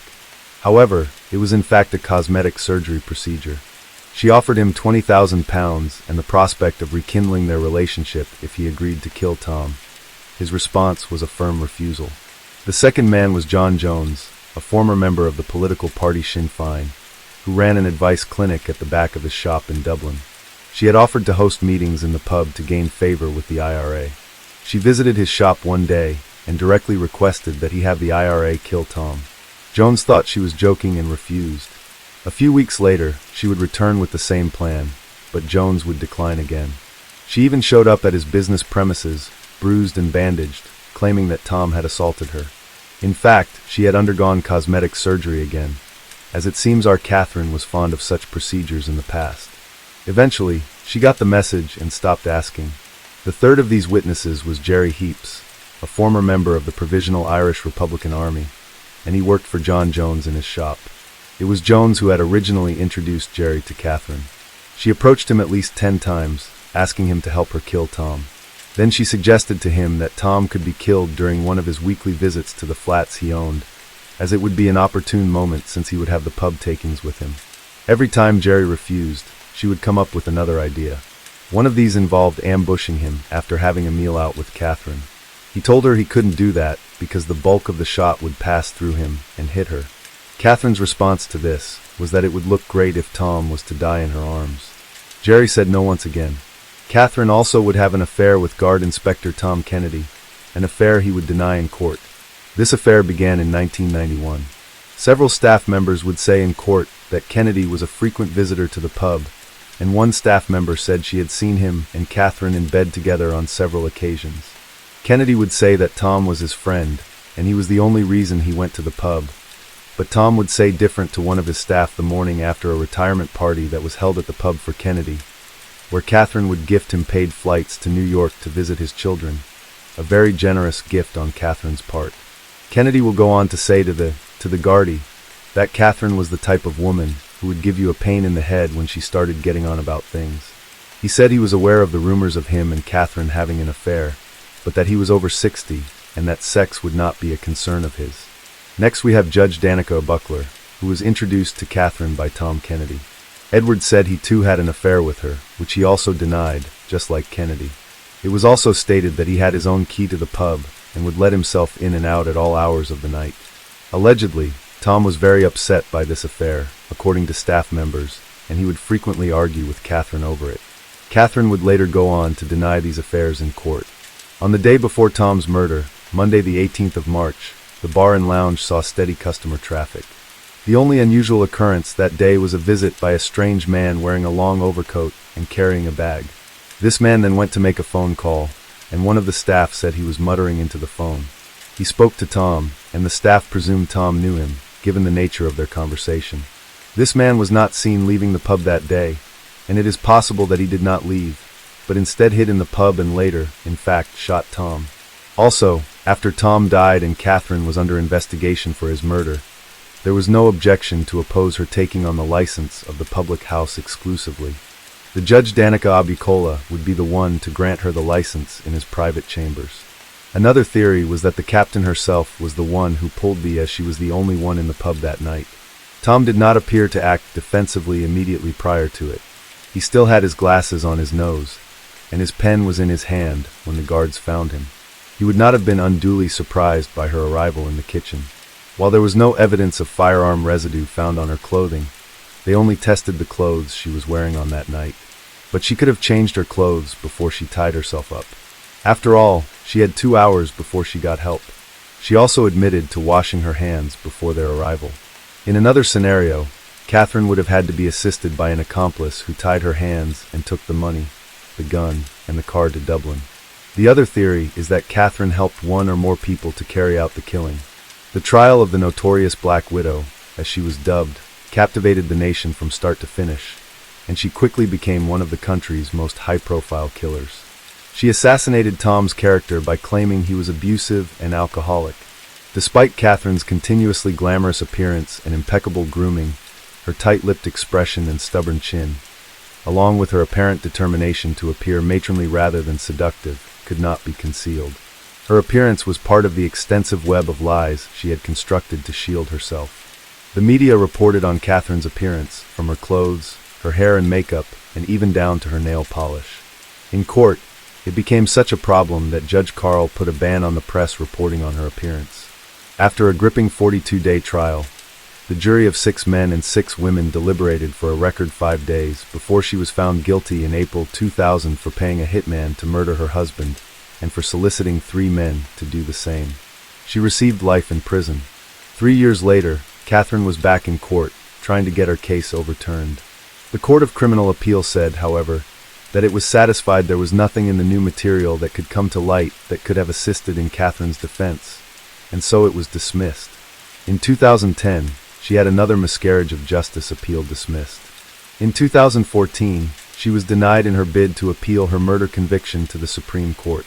Tom had not made a will, and Katherine and he never had any children, so she was to inherit everything. Tom's mother had effectively frozen Tom's estate, including the proceeds from the sale of the pub. The application of probate by Katherine was still pending on the results of the trial, and when she was found guilty, she lost any claim to the estate. Tom's mother had also initiated legal proceedings to try and have her disinherited. She died a year before Katherine had been convicted of her son's murder, and her case was taken over by her son Patrick and daughter Margaret. They believed they should be allowed to rely on her conviction as part of their legal action, and the Supreme Court agreed. So basically Katherine got absolutely nothing when she was found guilty. In September 2016, Katherine was admitted to the and was later diagnosed with a terminal brain tumor. She stayed there for 3 days and was granted a reviewable temporary release, RTR, to receive treatment. On November 7, 2016, she was transferred to an acute post-care unit while undergoing medical treatment. She remained there until August 2017, when she again received an RTR for pre-release and re-socialization. She was provided with supportive accommodation and stayed there until she was re-hospitalized on November 6, 2017. In December 2017, she was moved to a hospice care facility, where she remained until her death in February 2018. She was 67 years old. Katherine protected her innocence until the end. Despite being convicted of murder by a jury, she insisted that this was not conclusive proof of her guilt. Additionally, she never revealed who had assisted her in killing Tom. Hello friends, welcome to our channel. Today we're going to take a look at another horrible case with you, the case of Georgia Williams. Shropshire, England witnessed a tragic tale of a vibrant young woman, Georgia Williams, whose promising life was cruelly cut short, leaving a profound impact on the community. Georgia Williams was born on September 17, 1995, in Telford, Shropshire, England. Growing up in a tight-knit family with her parents, Lynette and Steve Williams, alongside her older sister Scarlett, Georgia's upbringing was filled with love and support from a young age. Georgia exhibited a compassionate nature, always eager to lend a helping hand and ensure the happiness of those around her. However, this admirable quality would eventually become a vulnerability. Despite facing bullying during her middle school years, Georgia's transition to high school marked a significant turning point. She found herself embraced by a circle of friends, becoming a popular and beloved figure within the school community. Her compassionate nature and leadership skills were evident as she ascended to the role of head girl alongside her academic pursuits. Georgia pursued her passion for service by training as an air cadet, nurturing dreams of serving as an RAF paramedic in the future. Upon reaching 17 years old, Georgia secured a position at a local petrol station where she quickly established rapport with her colleagues. Among them was Jamie Reynolds, a 22-year-old man who seemed withdrawn and disconnected from the group. Moved by her compassionate nature, Georgia extended a hand of friendship to Jamie, determined to help alleviate his sense of isolation through her efforts. Jamie gradually integrated into the social circle of their workplace, participating in group activities and forging connections with his colleagues. As time passed, Jamie found himself developing affection for Georgia, recognizing her as the only person who had shown him kindness and believed in his potential. Filled with hope, he began to consider the possibility that Georgia might reciprocate his feelings. Encouraged by this belief, Jamie gathered the courage to express his sentiments to Georgia, conveying his desire to pursue a romantic relationship with her, even envisioning the prospect of becoming her boyfriend. However, Georgia, aware of Jamie's emotions, politely declined his romantic advances. She conveyed her reluctance to engage in a romantic relationship and emphasized her commitment to preserving their friendship. Despite his disappointment over Georgia's lack of romantic interest, Jamie appeared to accept her decision and made efforts to maintain their friendship. Yet, beneath the surface, a concerning obsession and ominous fantasy began to take hold within him. During a shift together at the petrol station, Jamie confided in Georgia about his dissatisfaction with his current situation, expressing a desire to leave his job at the petrol station and pursue his passion. Jamie hinted that he was interested in forging a career aligned with his interests, and he was eager for Georgia's support. Eager to assist, Georgia engaged him in a conversation to explore his hobbies and passions, and she learned about Jamie's interest in photography. Georgia seized the opportunity to encourage him to pursue it as a potential career path. Enthusiastic about the idea, Jamie requested Georgia's assistance in creating a professional portfolio and proposed that she be his first model. Honoring her commitment to their friendship, Georgia agreed to assist, and together they scheduled a photo shoot for Sunday, May 26, 2013. The arrangement involved Georgia and a few mutual friends gathering at Jamie's parental home for the photo shoot. As Sunday approached, Georgia found herself torn between conflicting commitments, with her family hosting a barbecue and her long-unseen grandparents attending. Georgia contemplated canceling the photo shoot at the last minute. However, mindful of Jamie's reliance on her and unwilling to disappoint him, Georgia ultimately resolved to honor her commitment. Assuring her family that she would only be a brief 5-minute drive away from Jamie's residence, Georgia planned to swiftly capture a few photographs before rejoining her family. In doing so, she aimed to fulfill her obligations to both her friend and her family, ensuring that neither party would be let down. On that specific day, Georgia quickly got ready, styling her hair and applying makeup, before putting on jeans and a leather jacket as she home at 7:30 p.m. Her father complimented her, remarking on her beauty and comparing her appearance to Sandy from the movie Grease. With her family expecting her to return promptly, Georgia set out on her journey. However, as the hours passed without her arrival, concern began to grow among her loved ones. Initially, her mother dismissed the delay, assuming Georgia had become absorbed in the photo shoot or socializing with friends.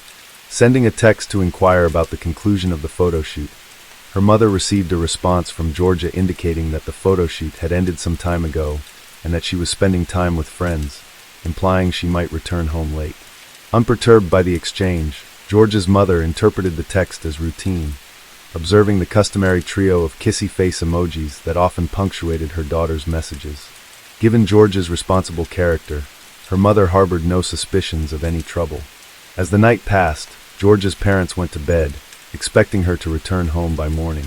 However, when they woke up the next day, their concern grew as Georgia was still absent. At 6:30 a.m., her mother texted her, asking for an explanation for her prolonged absence.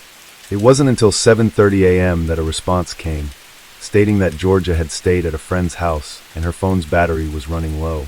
She assured her mother that if she didn't respond further, it was because her phone was about to shut down.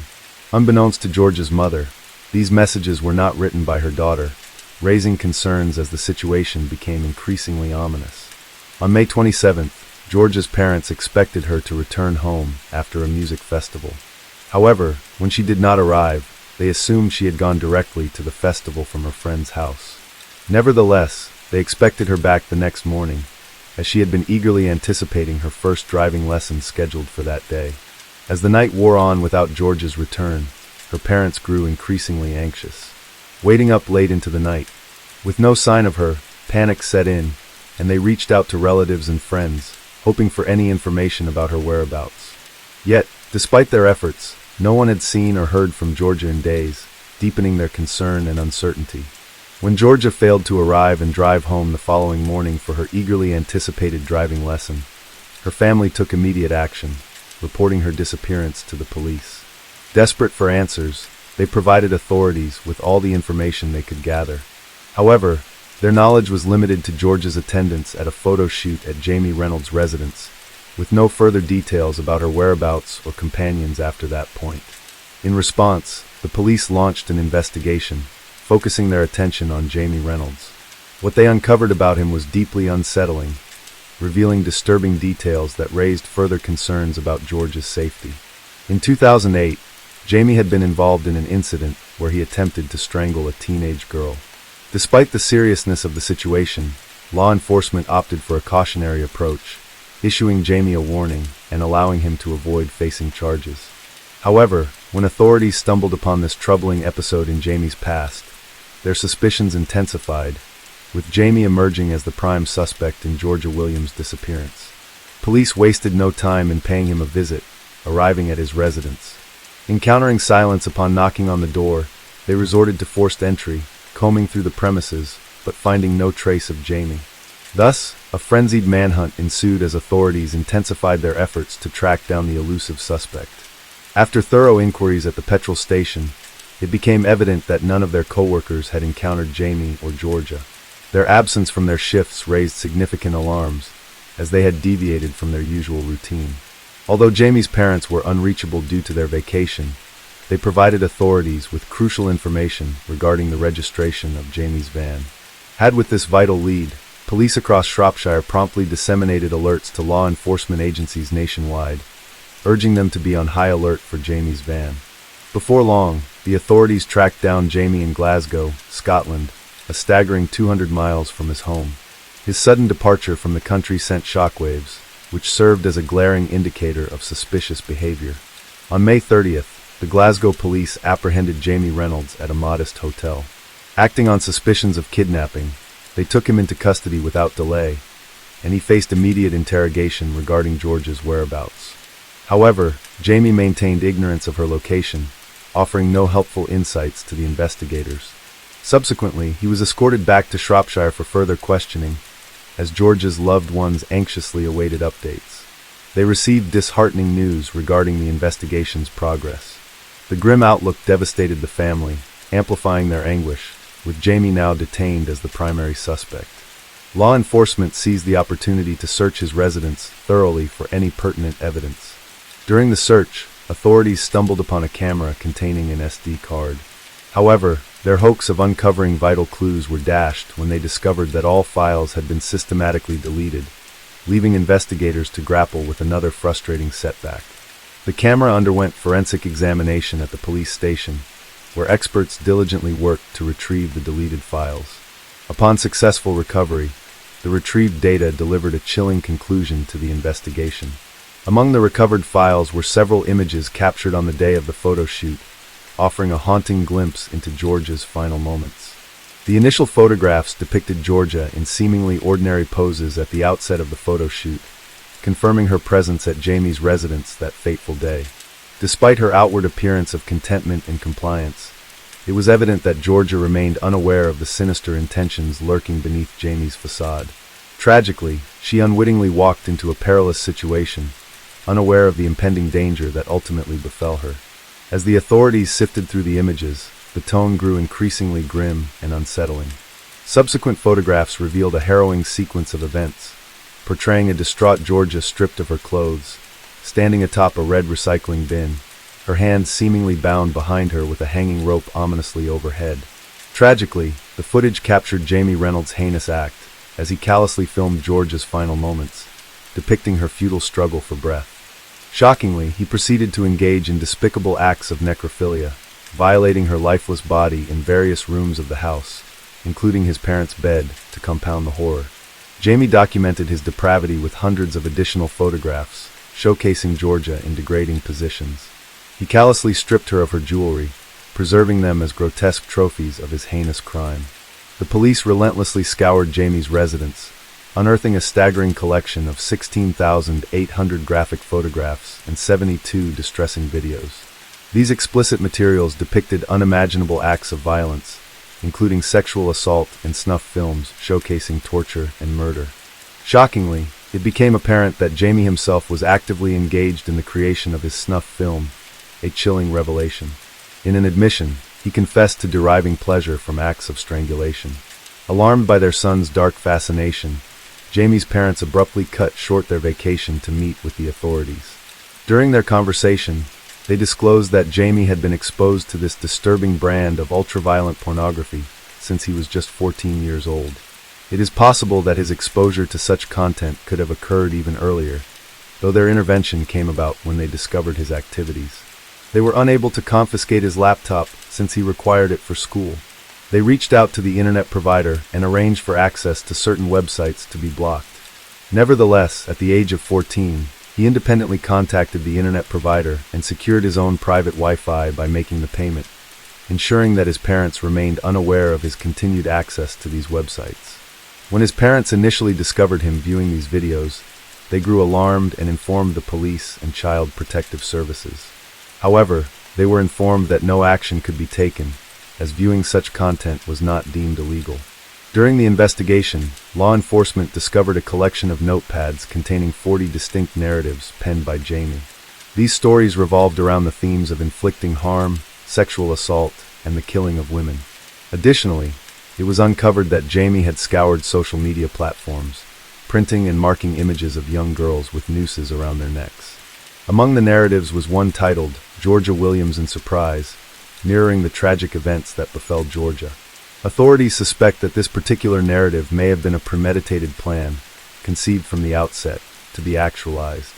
Jamie initiated the writing process in January, completing it a mere 3 weeks before the murder occurred.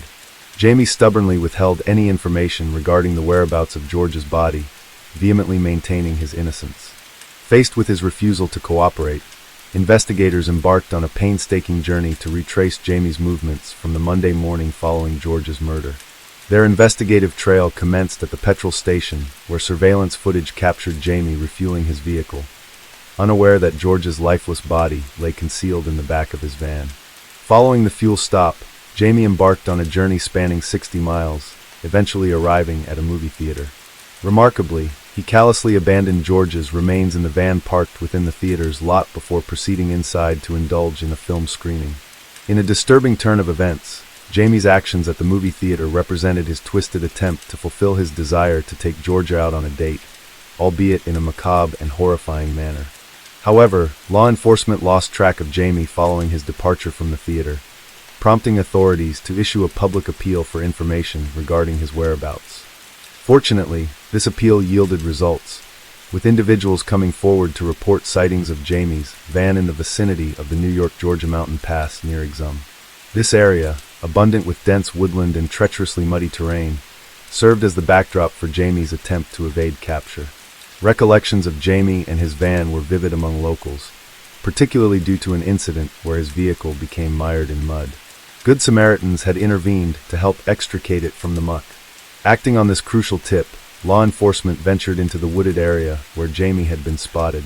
Tragically, it was in this secluded setting that they made the grim discovery of George's unclothed body. Following the recovery, George's remains were transported back to Shropshire. A subsequent post-mortem examination revealed that Georgia had succumbed to asphyxiation, likely resulting from pressure applied to her neck by a ligature. Additionally, forensic analysis uncovered bruising on her back, indicative of Jamie having forcefully pressed her downward using his knee, exacerbating her helplessness and suffering.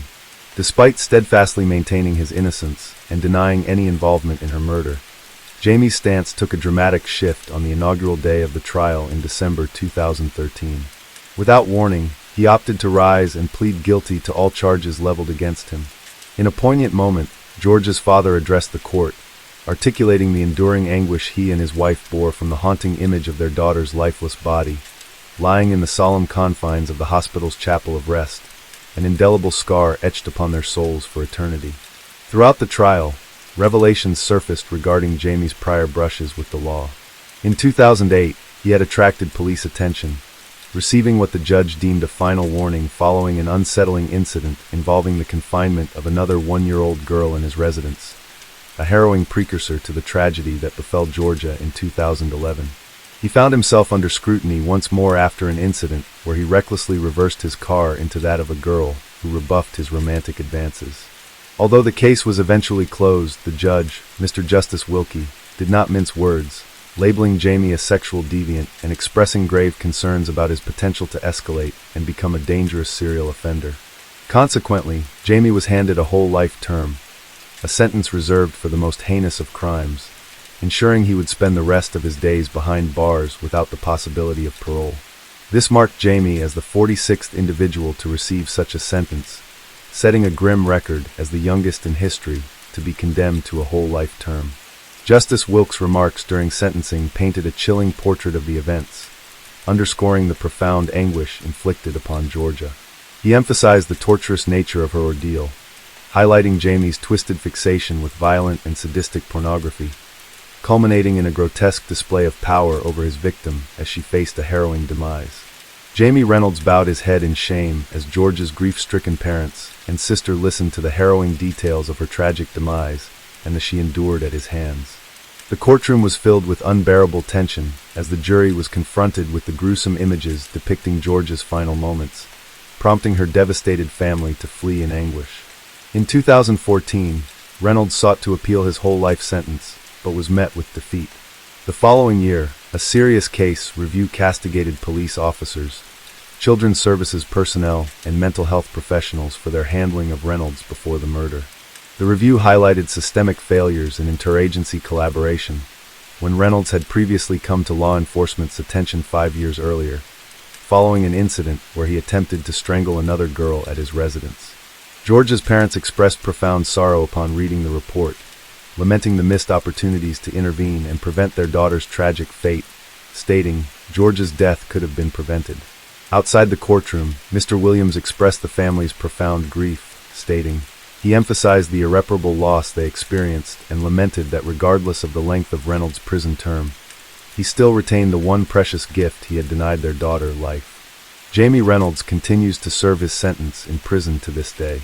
Georgia's mother, Lynette, has since penned their journey of grief in her book, Our Georgia, which delves into the family's profound sense of betrayal stemming from the failures that allowed Reynolds, with his disturbing fixation on snuff movies, to roam free and ultimately commit murder. Described as a powerful and moving memoir, the book serves as both a tribute to Georgia's memory and a poignant exploration of the aftermath of her tragic death. Georgia's tragic passing inflicted irreparable wounds upon those who cherished her, leaving behind an unfathomable void. Her absence stands as a poignant reminder of the fleeting nature of life and the importance of treasuring each precious moment with our loved ones. In the wake of her loss, the community united in solidarity, offering unwavering support to Georgia's grieving family and friends, providing a source of solace during their darkest days. Amy Weidner faced a significant life change when she became a mother at only giving birth to a daughter. This development was notably challenging for her mother, Gloria Weidner. Despite the difficulties, Gloria steadfastly supported her daughter. Little did Gloria know that the complexity of handling her daughter's early pregnancy would soon be eclipsed by an even more distressing event affecting their family just 2 years later. Born in 1973, Amy Weidner was part of a large family that included her older brother, John Paul, who was 1 year older than Amy, and 2 younger sisters, Nee and Cassie, who were 1 and 4 years younger respectively. Their mother, Gloria Weidner, single-handedly raised the children following a long-ago divorce from their father, who played no role in their upbringing. The family of 5 resided in Indianapolis, where Amy was her mother's primary aide, handling cooking, cleaning, and caring for her sisters. Amy harbored dreams of becoming a teacher. She was known for her bright and cheerful demeanor, as well as an engaging smile. However, at age 14, Amy's life took an unexpected turn when she became pregnant. Initially hesitant to share the news with her mother, she concealed her growing belly under loose clothing for over 5 months. Eventually, the pregnancy became difficult to hide after nearly 6 months. Amy found the courage to approach her mother. Breaking down in tears, she revealed her situation. Although taken aback by the news, Gloria embraced her daughter with comforting words of support despite feeling overwhelmed and uncertain about what lay ahead. I was stunned. I just couldn't believe it, Gloria recounted later. I thought it was the worst thing that could happen in my life. She added, unaware of even more heart-wrenching events that were yet to unfold. Amy Weidner's baby was fathered by Tony Abba, 20, who was a friend of her elder brother. Their relationship had been a well-kept secret. None of their family members were aware of their intimacy until Amy's pregnancy came to light. Gloria, Amy's mother, swiftly intervened. She prohibited any further contact between Amy and Tony. She insisted that Amy cut ties completely with the father of her unborn child, laying down strict conditions for her daughter's future interactions. On October 25, 1987, Amy Weidner embraced motherhood by welcoming her daughter Emily into the world. Remarkably, just 6 days after giving birth, Amy resumed her education. Now she juggled the responsibilities of being a new mother. Gloria Weidner, recognizing the importance of education for her daughter's future, provided unwavering support to Amy. She often cared for Emily to facilitate Amy's schooling. Gloria also acknowledged Amy's need for a typical teenage life and allowed her time with friends. Amy's dedication to her studies never waned, even amidst the demands of motherhood. She continued to excel academically, earning praise from her teachers for her diligence and hard work. The Weidner family adapted to the new addition by sharing the responsibilities of caring for Emily. Life seemed to be realigning on a positive path as years passed. Amy successfully navigated her challenges. However, just as they found their footing, a sudden turn of events altered everything. On November 13, 1989, 16-year-old Amy awoke with a severe sore throat and decided to stay home from school with her 2-year-old daughter Emily. When Gloria offered to take Emily to the nanny's house, Amy opted to keep her daughter with after the family shared breakfast. They dispersed for the day. Gloria headed to work and Amy's siblings went off to school, leaving Amy and Emily at home alone. Concerned after no answer from multiple calls made at 9:30 a.m. and again hours later, Gloria asked a neighbor to check in on them. The neighbor's report of an unresponsive and unusually quiet house worried Gloria, so she left work and rushed home. Upon arrival, she found Emily sitting on the stairs. Receiving no answer to her calls for rest, Amy prompted her venture upstairs. The scene in Amy's bedroom was tragic and shocking, a moment etched forever in memory. Amy lay lifeless and unclad on her bed, surrounded by a significant amount of blood. In a state of emergency, Gloria immediately dialed 911. Upon arrival, the police commenced a meticulous examination of the Weidner residence. The scene initially suggested an attempted burglary, as stereo equipment and a graphic equalizer belonging to Amy's older brother John were missing. Also gone from Amy's room was a simple glass jar piggy bank containing around $50 saved for school. There were no signs of forced entry. The perpetrator might have entered through an unlocked back door, or possibly the front door, opened by Amy herself. Crucial evidence was found in Amy's room. There was bloody palm print on the bed linen and wall, along with several strands of body and head hair, presumably from the assailant. The medical examiner concluded that Amy Weidner sustained a blow to the head with a sharp object. She was sexually assaulted and ultimately strangled. It's deeply unsettling that Emily, Amy's 2-year-old daughter, could have witnessed these harrowing events. Fortuitously, she was found unharmed. Recognizing any information Emily might provide as potentially valuable, police made efforts to communicate with her despite her young age of just over 2 years. They used finger puppets to create a more child-friendly environment and gently probed for details she could recall. During this interaction, Emily, energetically moving around, mentioned only that her mother seemed very angry that day. As part of the evidence collection process, police sectioned off and removed the portion of the wall bearing the assailant's bloody palm print. They also gathered the victim's clothing and bed linens from the crime scene to aid their investigation into this tragic case. In their pursuit for answers regarding Amy Weidner's case, detectives initiated inquiries among her family, friends, and nearby residents. John Paul, Amy's 17-year-old brother, mentioned how the investigators initially suspected him during the interrogation. However, he had a reliable alibi, and no evidence linked him to the incident.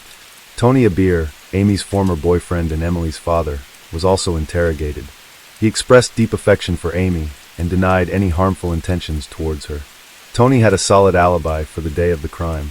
The police's attention was also drawn to Troy Jackson, who lived next to the Weidners. He knew about the stereo system stolen on the day of the murder. Despite his denial of involvement and the absence of any bruises or scratches on his hands, Troy provided hair samples that did not match those found at the crime scene. After passing a polygraph test, suspicions against him were dropped. Besides these three, the police interviewed other acquaintances, neighbors, and classmates of Amy. Fingerprints and hair samples were taken from all of them, but none fell under suspicion. Amy Weidner's funeral was held shortly afterward, drawing a considerable crowd who wished to pay their respects. Her death was deeply felt within the community. Detectives attended the funeral too, carefully observing the attendees as part of their ongoing investigation. A particularly poignant memory was a cherished photograph of Amy, where she wore her favorite white turtleneck vest with a floral design. It was in this beloved attire that Amy, a young girl whose life was tragically cut short, was laid to rest. In the aftermath of their tragic loss, the Weidner family clung to hope that Amy's killer would be swiftly apprehended and brought to justice. Yet as days turned into weeks and then months, no suspects were identified. Following Amy's passing, Gloria Weidner legally adopted her granddaughter Emily, stepping into the role of motherhood once again. The weight of grief and fear burdened Gloria. She was haunted by thoughts of the perpetrator and worried about her family's safety. She never left her daughters unattended at home and lived in a state of constant anxiety with the assailant still at large. Gloria even considered relocating to a new home for safety reasons. Financial constraints limited their options, leaving them to navigate these challenging times in their current residence. Amy's friends were also deeply affected by the tragedy, consumed by fear that the criminal might target them next. They requested their parents to fortify their homes, even boarding up windows with planks, a precautionary measure against a similar fate. One day, Gloria returned home expecting to find her younger daughters back from school. Upon entering, she was met with an unsettling silence. The house felt unusually empty. She noticed that the girls' outdoor shoes were in their usual spot. A surge of dreadful thoughts raced through her mind, apprehending another calamity with each step towards the upstairs. The distance felt increasingly vast. Standing at the threshold of their bedroom, Gloria steeled herself for what she might find. Upon entering, she discovered, much to her relief, that her daughters had merely fallen asleep. As time went on, Emily, Amy's daughter, matured. She was spared the memories of the tragic events surrounding her biological mother. Emily had no recollection of the police interrogation or being informed of her mother's demise. The detectives periodically revisited the Weidner family, inadvertently causing them to revisit the pain of that dreadful day. Gloria revealed that there came a time when this continual revisiting became too much to bear. She yearned for one thing, for the authorities to allow her family some peace, and to cease reawakening memories that could not bring Amy back. 13 years after Amy Weidner's murder in 2002, an unexpected development arose in the case. The Indianapolis Police Department received a call from a 29-year-old man claiming to have had a dream where Amy communicated with him about her demise. Although he provided details about the murder, most of this information had already been disclosed in news reports. The police investigated this individual, who was 16 at the time of the incident, and resided across the street from Amy's home. His fingerprints and DNA were examined to determine any potential involvement, but no matches were found, leading to his release. While his call didn't contribute significant evidence, it prompted detectives to re-examine the cold case in 2002. The investigation re-engaged with some of Amy's friends and acquaintances, particularly those who had encountered legal issues over the intervening years. Despite renewed efforts, the investigation once again reached an impasse, leaving the case unsolved. In 2011, a Facebook group titled Remembering Amy was established by Amy's friends, reigniting interest in her unsolved case. The detective responsible for the cold case, unfamiliar with Facebook, enlisted the help of his colleague, Detective Bill Carter, to print out information from the group. This task piqued Carter's interest in Amy Weidner's case. Although his expertise was in non-homicide-related illegal activities, Carter felt compelled to explore the case files of Amy's murder during his free time. Carter delved deep into the two-decade-old case. He scrutinized every detail in the file, re-examining evidence and reviewing school attendance records from the day of the murder. He also scrutinized the funeral attendance list. He inputted the case details into a database and identified overlooked leads, including several friends of Amy's brother, who had never been interviewed by the police, nor had their DNA been collected. In his pursuit of new leads, Detective Carter reached out to the Weidner family and Amy's friends in 2011, seeking names of individuals who might possess information about the case. He initiated DNA collection from persons previously overlooked in the initial 1989 investigation following the crime. The police had canvassed the neighborhood where the Weidners lived and documented residents' names. Amy had long-standing friends, and while she reiterated most of the previously known and investigated, she also mentioned an unfamiliar name to Detective Carter, Rodney Dink. In 2012, Detective Carter received authorization from the Cold Case Unit to formally take on Amy Weidner's case. His first step was to locate Rodney Dink to ascertain whether he could be a potential suspect. The Weidner family was quite familiar with Rodney, as he was a friend of Amy's older brother, John Paul. They spent time together engaging in activities like biking and fishing. When Carter inquired about Rodney with John Paul, he described him as a reserved individual who largely kept to himself and had never aroused suspicion. Carter visited the home of 40-year-old Rodney Dink, who resided with his mother near the Weidners. Rodney was employed at an auto parts store, had been divorced for some time, and had a grown son with whom he had minimal contact. Upon Carter's arrival at Rodney's residence, his mother greeted him and informed the detective that Rodney was at work. Carter left his business card requesting Rodney contact him upon his return. That evening, Rodney called Carter, who promptly requested a meeting to discuss Amy Weidner's murder case. Rodney consented to the meeting and allowed Carter to visit at his house. However, when Carter returned for the meeting, Rodney was nowhere to be found. Carter examined Rodney's criminal background and found that he had previous charges for assault in 1991 and theft in 1997. With Rodney's fingerprints already in the database, they were compared with the palm print found at the Weidner residence. This test aimed to either connect or exonerate Rodney from the crime. When the results came back, they confirmed a match between Rodney's prints and the bloody palm print at the crime scene. After 23 years, a suspect was finally identified. However, Rodney had vanished from his home, prompting an intensive search by the police. The breakthrough came when Rodney's credit card activity revealed a rented car with an OnStar tracking system. The detectives located the car in Indianapolis where Rodney was hiding. Rodney, while at a friend's house, was confronted by the police. Brandishing a knife and declaring his innocence, he ultimately injured himself during the encounter. He attempted to attack the officers but was subdued with a taser, handcuffed, and then taken to the hospital. During a 2-day hospital interrogation that was recorded on camera, Rodney confessed to Amy's murder. He initially claimed his intent had been burglary and had not anticipated Amy's presence due to her illness. Rodney recounted entering through a sliding glass door and being startled by Amy.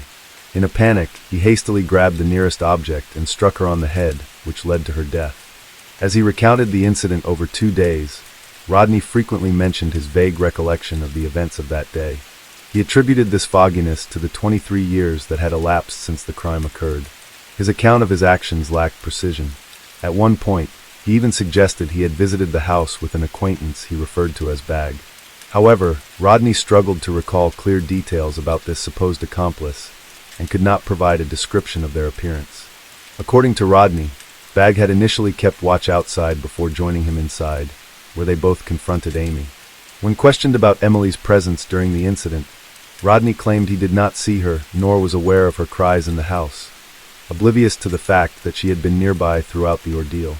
Throughout the interrogation, Rodney remained composed and polite, not exhibiting behavior typically associated with a murderer, possibly due to the passage of time since committing the crime.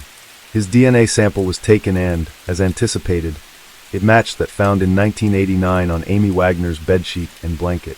The disclosure of Rodney's guilt came as a profound shock to the Weidner family. They struggled to reconcile the image of the quiet, unassuming Rodney with his heinous act. Rodney wasn't just Amy's older brother, John Paul's friend and classmate. He also lived across the street and frequently visited their home.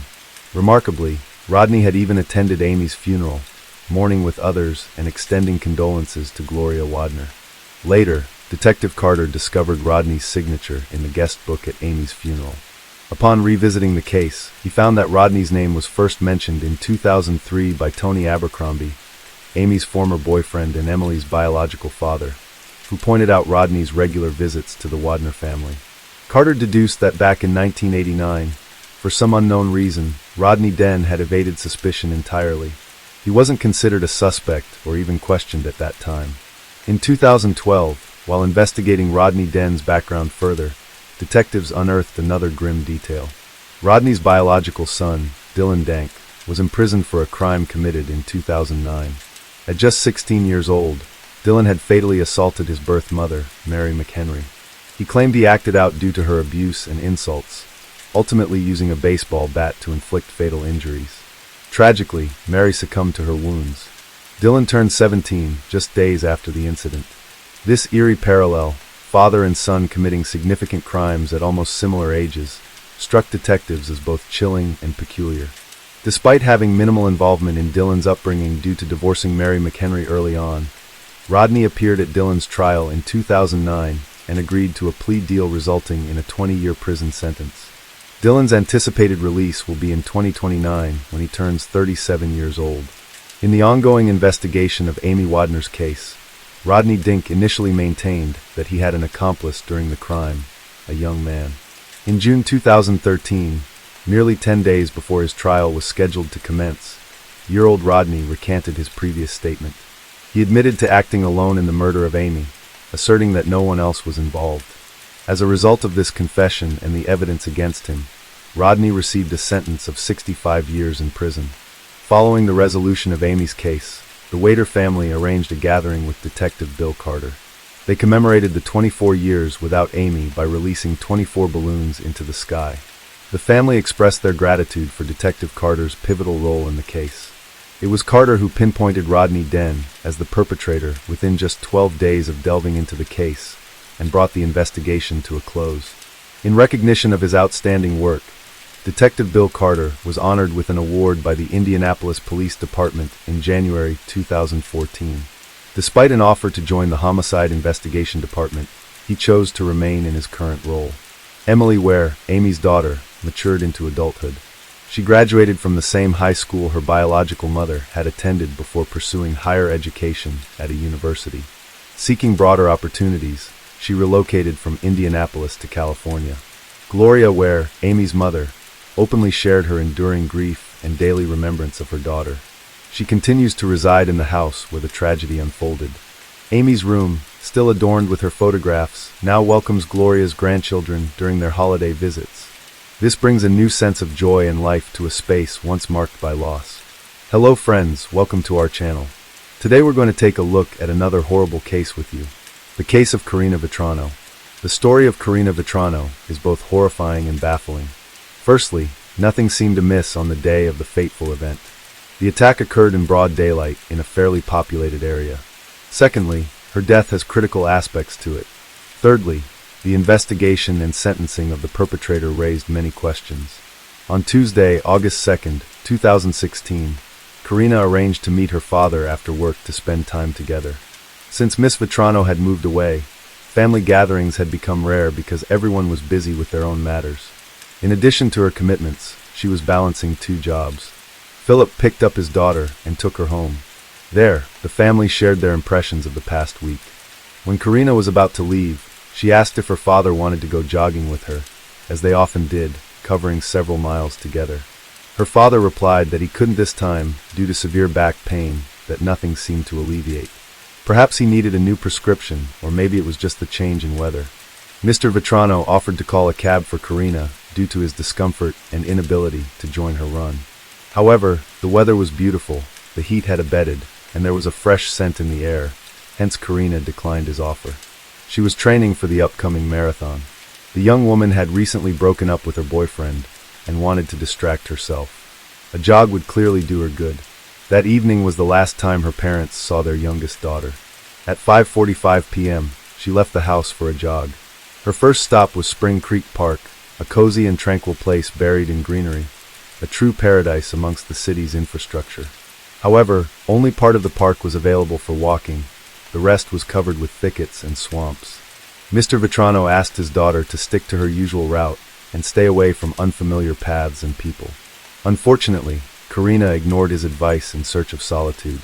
She decided to go to a grassy, deserted place.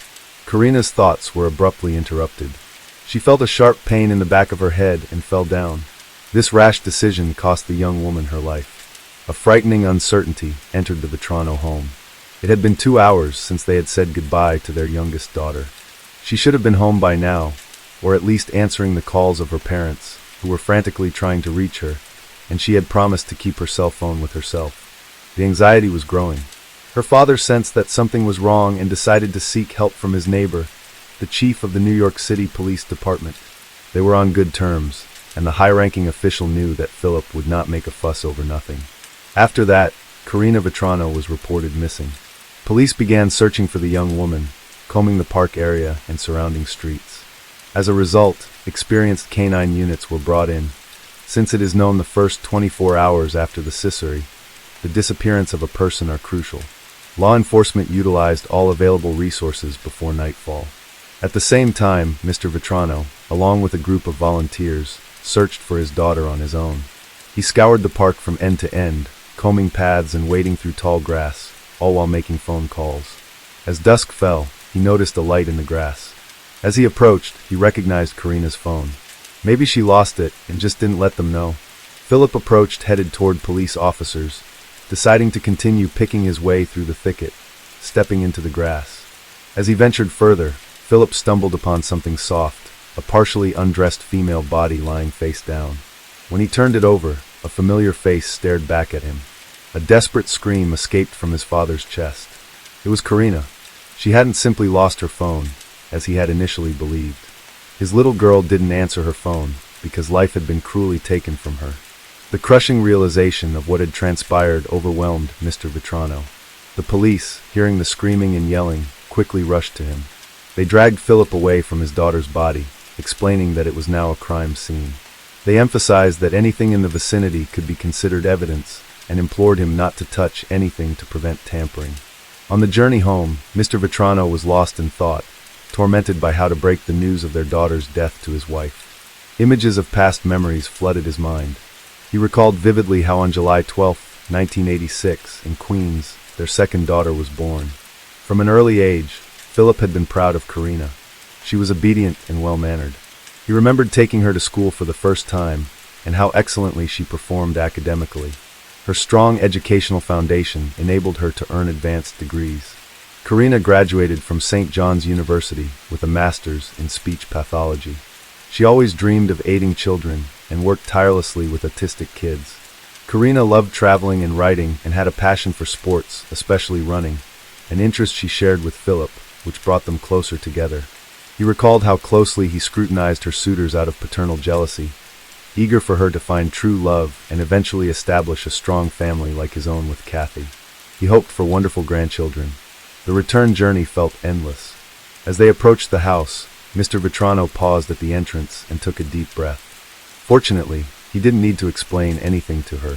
She understood everything from her husband's face. Kathy cried, approached her husband and hugged him. Soon Karina's relatives and friends learned of the incident. They struggled to recover from the shock. Believing in the sudden death of the young woman was hard, let alone its violent nature. Ms. Vetrano had been subjected to a brutal attack. This was the conclusion reached by investigators. At first glance, it was obvious that the woman had resisted. Even in death, her fists remained clenched. Bruises and abrasions were found on her once young and healthy body, and her athletic clothing was torn. The autopsy showed that the back of the victim's skull had been damaged by a blunt object, probably a stone. However, the cause of death was asphyxiation. A clear mark was visible on the woman's neck. The forensic examination also revealed the intimate nature of the crime violence. The experts' findings confirmed the police's initial suspicions. Earth and grass were found under the victim's fingernails, probably in an attempt to free herself from her attacker's grip and escape.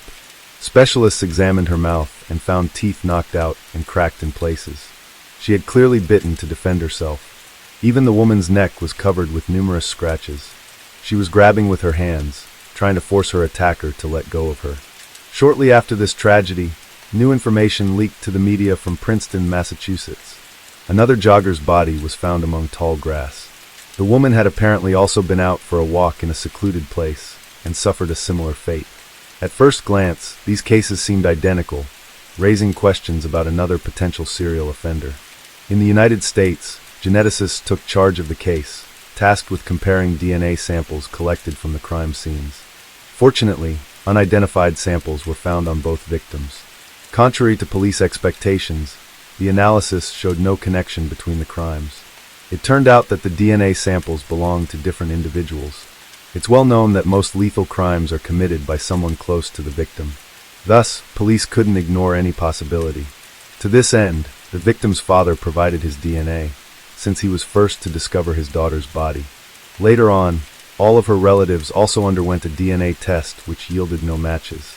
Detectives then decided to interview Karina's family and friends to find out if she had any enemies or ill wishes. It turned out there were none. She was respected and loved by everyone. Investigators developed a new theory. Someone acted on base motives upon meeting Karina in a secluded place and attacked her. Feeling stuck, they sought public help by offering a $10,000 reward for information leading to the perpetrator. The initiative received widespread response. Detectives explored some 250 leads, conducted 600 genetic tests, and compiled more than 1,700 reports. All to no avail. It seemed like the perpetrator hadn't committed crimes before, or at least hadn't been caught for them, complicating things further. On August 31st, 2016, a utility worker approached the police station with significant information at the time of Ms. Vetrano's death. He found himself in a restricted area of the park one day. Suddenly, a man emerged from the bushes and took off running in a naughty direction. Because of his testimony, the New York Police Department created and distributed a sketch of the suspect in December 2016. However, they considered that the person shown in the sketch might have just been a passerby caught at the wrong place and time. Unfortunately, releasing this sketch didn't provide any new leads, and the investigation fell into another long stalemate. On December 4th, 2016, the Federal Bureau of Investigation joined in to help solve Karina Vetrano's case. At first, they developed a psychological profile of the perpetrator. According to FBI experts, this individual was very familiar with the area, especially the park where everything occurred, suggesting he might live or continue to live nearby. Fearing capture now, he seemed to avoid that area. It was evident he knew that the quiet and partially overgrown territory was perfect for hiding his actions. Based on this idea, police conducted screenings among local African American men. However, this didn't bring about any breakthroughs. Let's go in to take a look about Chanel Lewis. Chanel Lewis's life didn't stand out much from other young African American individuals. He lived in one of Brooklyn's low-income housing complexes, approximately 4 or 5 miles from Spring Creek Park. Chanel was unemployed and living with his mother, 3 sisters, and their children. One detail setting him apart was his diagnosis of paranoid schizophrenia. Yet this did not stop him from graduating from a private school for students with emotional and behavioral issues. Former classmates remembered Chanel as a quiet loner who constantly faced bullying. One shared that even girls intimidated and punched him. He had no friends. Another peer noted that while Lewis sometimes fought back, he wasn't effective at it and often got ridiculed for his clothing and appearance. Chanel always wore a hoodie and would smirk and walk away when things got tough, earning him the unfortunate nickname, African Lizard. 17-year-old Danielle Munes, a fellow student, described Chanel as a bright student with good grades. He liked to show me funny videos on the bus, she recalled. I never saw him being cruel.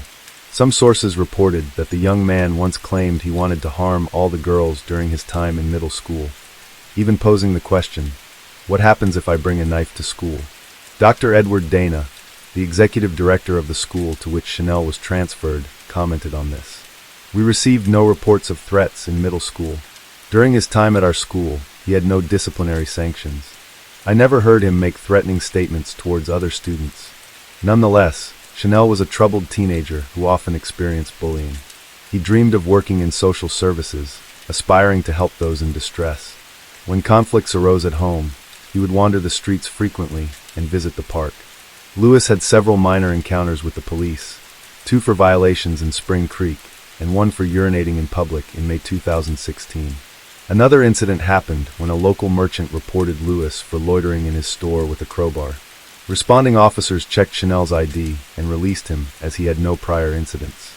However, this information was retained by the police and later played a crucial role in the investigation into Karina Vetrano's death. In February 2017, Detective John Russo, who was involved in the investigation, remembered something significant. He had repeatedly seen a young man in a hoodie wandering around the park. Russo even attempted to follow him once, intrigued by his behavior. The young man walked slowly and stopped for long periods in front of houses near the park, as if scouting them for potential burglaries.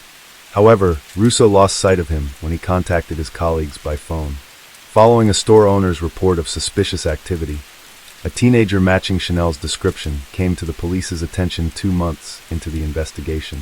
Detective Russo recalled this wanderer thinking he might have seen or heard something relevant.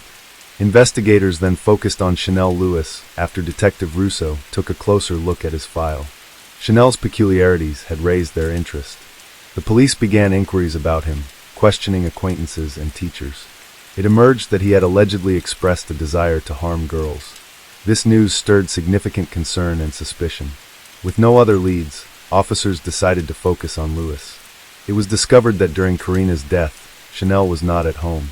After an argument with his family, he had gone to the park.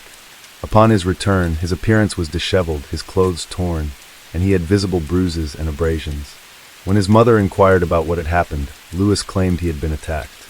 His account matched the timeline with a witness's description of a man fleeing the park. Additionally, on August 3, 2016, Lewis's father, a former school principal, took him to the hospital for treatment of severe wounds, mostly cuts, and he also had an injured hand. The investigators reviewed the medical records from that day and found the story plausible. However, they noted similarities between events involving Chanel Lewis and Karina Vetrano. On February 4, 2017, Chanel was brought to the police station and voluntarily provided his DNA for analysis. Detectives wondered if a perpetrator would willingly do this. The interrogation began on the morning of February 5th. Lewis admitted that he was indeed in the park around 5 p.m. on August 2, 2016, but clarified he was walking on dirt paths, listening to music, not through thickets. He confessed to encountering a young woman jogging with her phone in her hand. When asked by detectives if something happened when he encountered her, Chanel nodded and quietly said yes. I was walking in the park, trying to distract myself from a family argument, when I met a woman alone," he began again. "I decided to follow her. When she passed by me, I grabbed her shoulders and threw her to the ground, then hit her face about 5 times so she couldn't scream." He recalled how his punches knocked out several of her teeth, injuring his own hand in the process, echoing details eerily consistent with earlier evidence they had gathered. He also mentioned that the struggle lasted about 5 minutes. Miss Vetrano fiercely resisted by biting. To avoid drawing attention, Lewis dragged her off the path into Tall, where he tried to undress and assault her. She was horrified, but kept resisting. Chanel then strangled her, until he realized she was no longer alive. When asked if he knew the victim beforehand, he replied, "I did not know her before this. It all happened by chance." The motive for the act was unexpected and bizarre. Loud music played by a neighborhood gang member for hours had triggered Chanel's hatred and uncontrollable aggression. These negative emotions were unleashed on the unfortunate woman, a strange reason indeed. Investigators, confusion faded when DNA comparison results matched perfectly. Microscopic traces found on the victim's body and phone belonged to Chanel. Consequently, the police and prosecutor concluded the case was solved and ready for court. However, the motive still seemed unlikely. It's possible Chanel had noticed Karina before, since he often went to that park. He might have seen her with her father, liked her, and decided to approach her. After being rejected, he became furious and attacked her, causing the situation to spiral out of control. This scenario would have been more understandable. On November 5, 2018, the trial against Chanel Lewis began. Despite his previous statements to authorities, Lewis pleaded not guilty, a stance echoed by his family denying his involvement in the crime. The prosecution charged Lewis with ending a life and sexual assault, facing him with a sentence ranging from 25 years to life imprisonment. The debate over Lewis' guilt not only unfolded in the courtroom, but also spilled over into the media. Lewis' defense team stirred things up by pointing out alleged legal violations during his arrest, along with several news outlets. They claimed racial bias and discrimination. However, the judge dismissed these allegations as baseless, emphasizing that the investigation complied with legal standards. The prosecution presented tangible evidence and DNA analysis findings, while the defense argued that this evidence was insufficient and contaminated due to many people at the crime scene, including Karina's father, who discovered her body. Forensic biologist Linda Rosano stated that odds of the DNA belonging to someone other than Lewis were 1 in 6 trillion. The prosecutor also introduced Lewis' phone records, revealing his internet searches on second chances and forgiveness in Catholicism, which raised questions about what sin Chanel hoped to atone for. The release of Lewis' confession video sparked further controversy. His lawyers argued he was under immense pressure, leading to a coerced confession. They suspected police might have fabricated evidence. The recording commenced only after Lewis was pressured, raising concerns that the search of his home violated protocols. The defense suggested that the investigation into Karina Vetrano's death was initially mishandled. With public pressure mounting for an arrest, they argued, Lewis became a scapegoat. The jury was deeply influenced by the defense's compelling arguments. After considering both sides, jurors could not reach a conclusive verdict. On November 21, 2018, the judge declared a mistrial. A retrial was initially scheduled for January 22, 2019, but later postponed to March 2019. Following 5 hours of deliberation during the retrial, Chanel Lewis was ultimately found guilty of Karina Vetrano's death and sentenced to life without parole on July 23, 2019.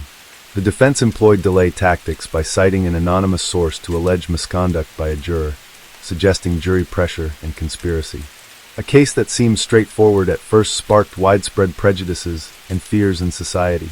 Karina Vetrano's tragic death affected many, serving as a stark reminder for women to remain vigilant about their safety. The case of Nancy Gores, what led to the crime against the pregnant woman, and what became of the child. The quest for personal happiness and a better life can be long, fraught with difficulties, and doesn't always yield the desired outcome. Many people are drawn to other countries, or even the other side of the world in these pursuits. But sometimes, instead of finding the expected happiness, they encounter only pain, deep disillusionment, or even death. In the pursuit of dreams and overarching goals, it is crucial to remain aware of the people around us. The story of a young Guatemalan woman, named Nancy Gores, has become one of the most resonant cases in Spain in recent years. The mother of two left Central America to cross the ocean in search of employment that could provide her daughters with a decent life and assist her elderly parents. However, the woman never returned home. Fragments of her disfigured and unrecognizable body were found with difficulty in desolate and nearly impassable areas. At the time of her crime, she was 4 months pregnant, and the perpetrator was someone Gores had hoped to share her life with. Challenging life in Guatemala, little is known about the early years of the woman, named Nancy Paula Reyes Gores. She was born on April 13, 1991, in a small village named Granados in the Republic of Guatemala. Nancy was the second of 5 children in a very poor family.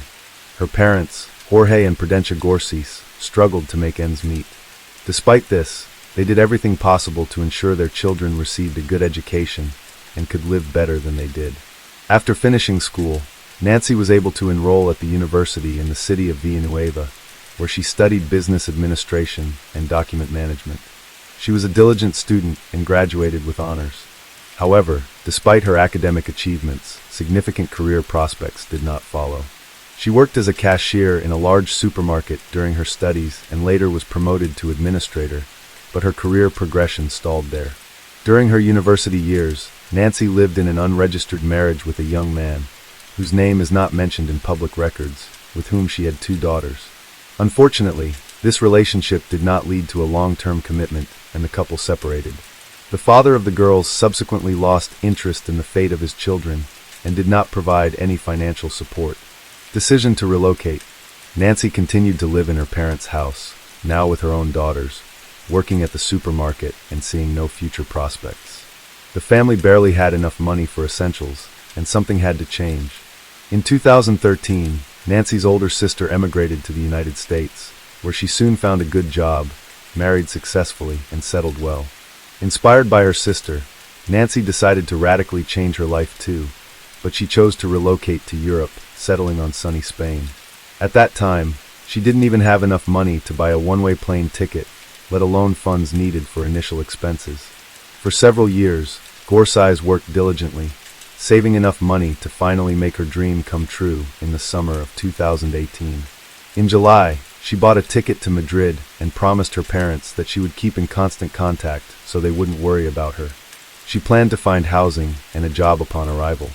She carried a few €1,000, enough to rent a room, cover food, and the most necessary items until she could secure a steady income.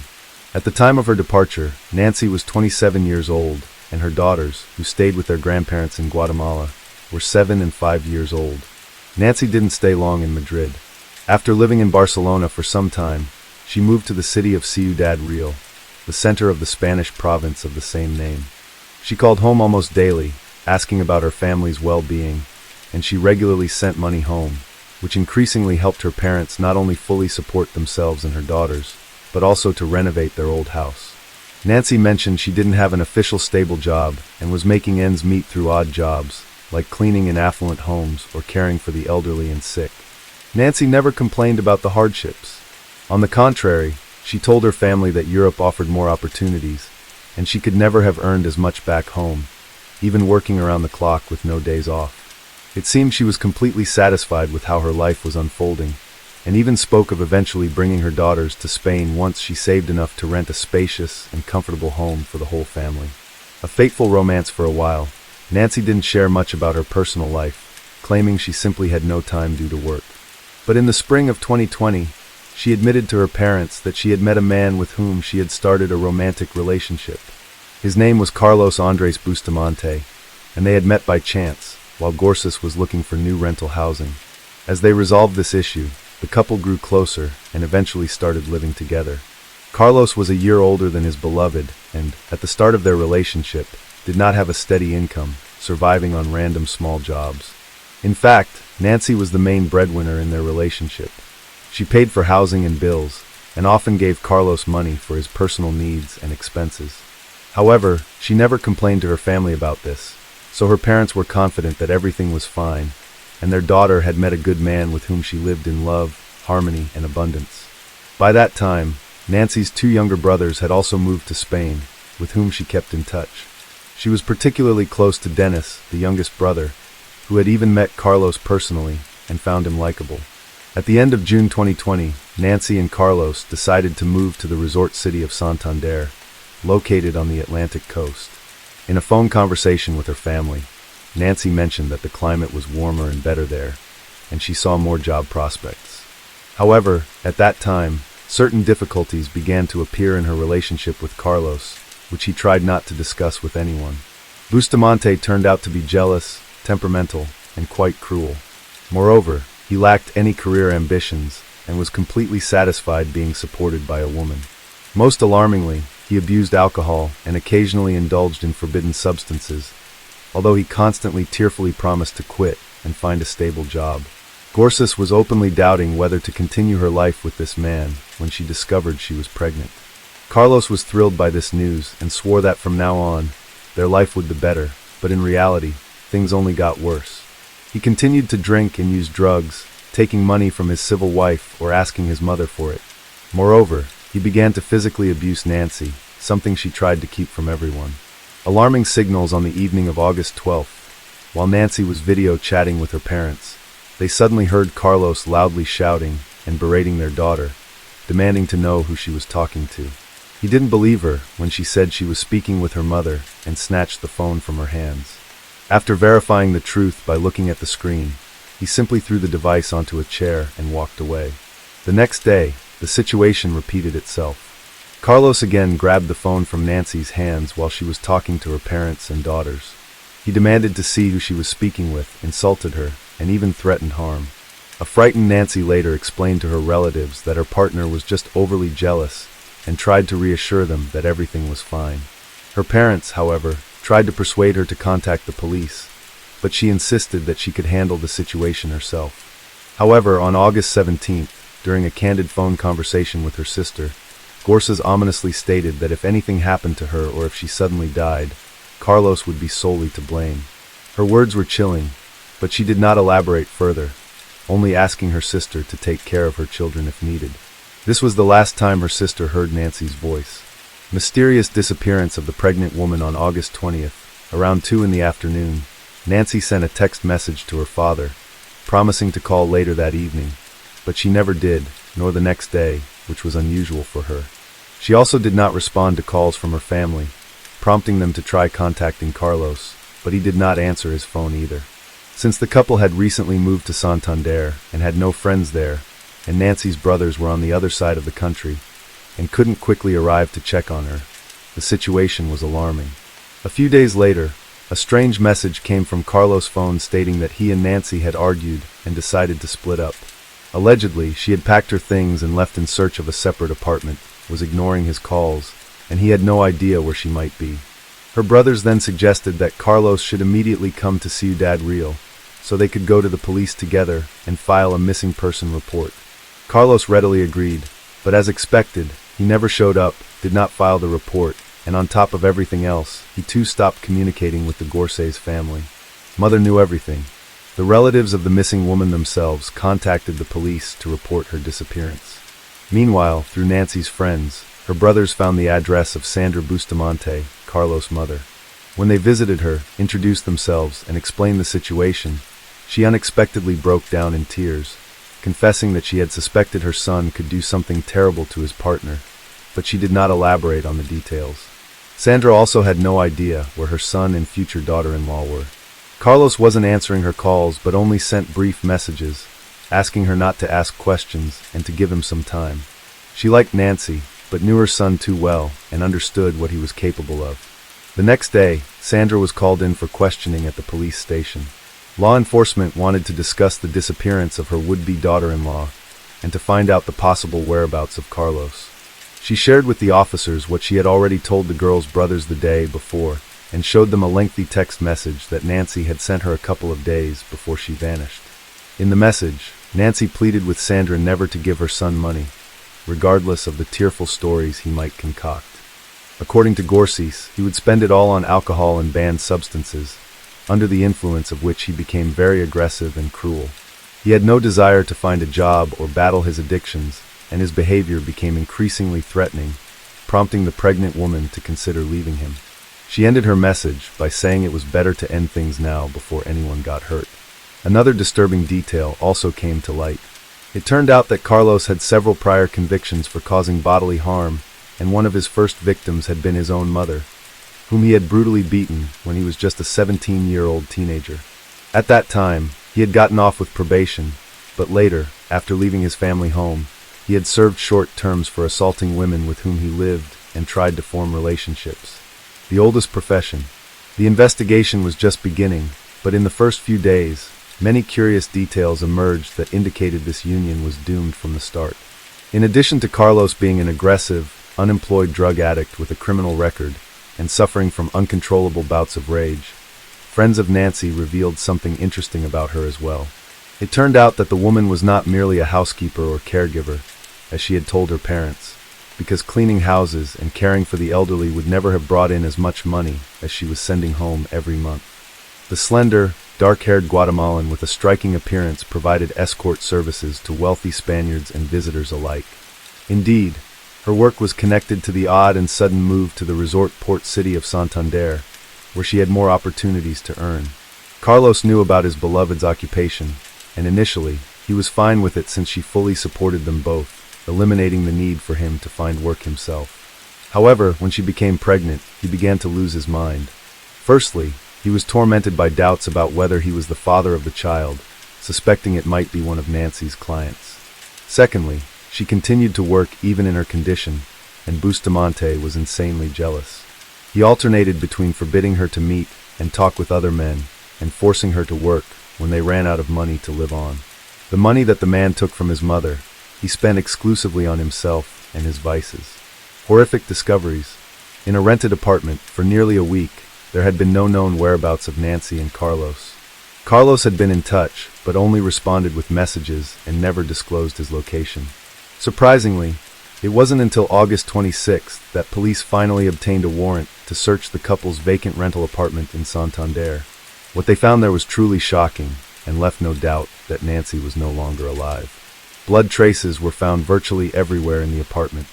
Some attempts had been made to clean them up, but for the most part, they were visible even to the naked eye.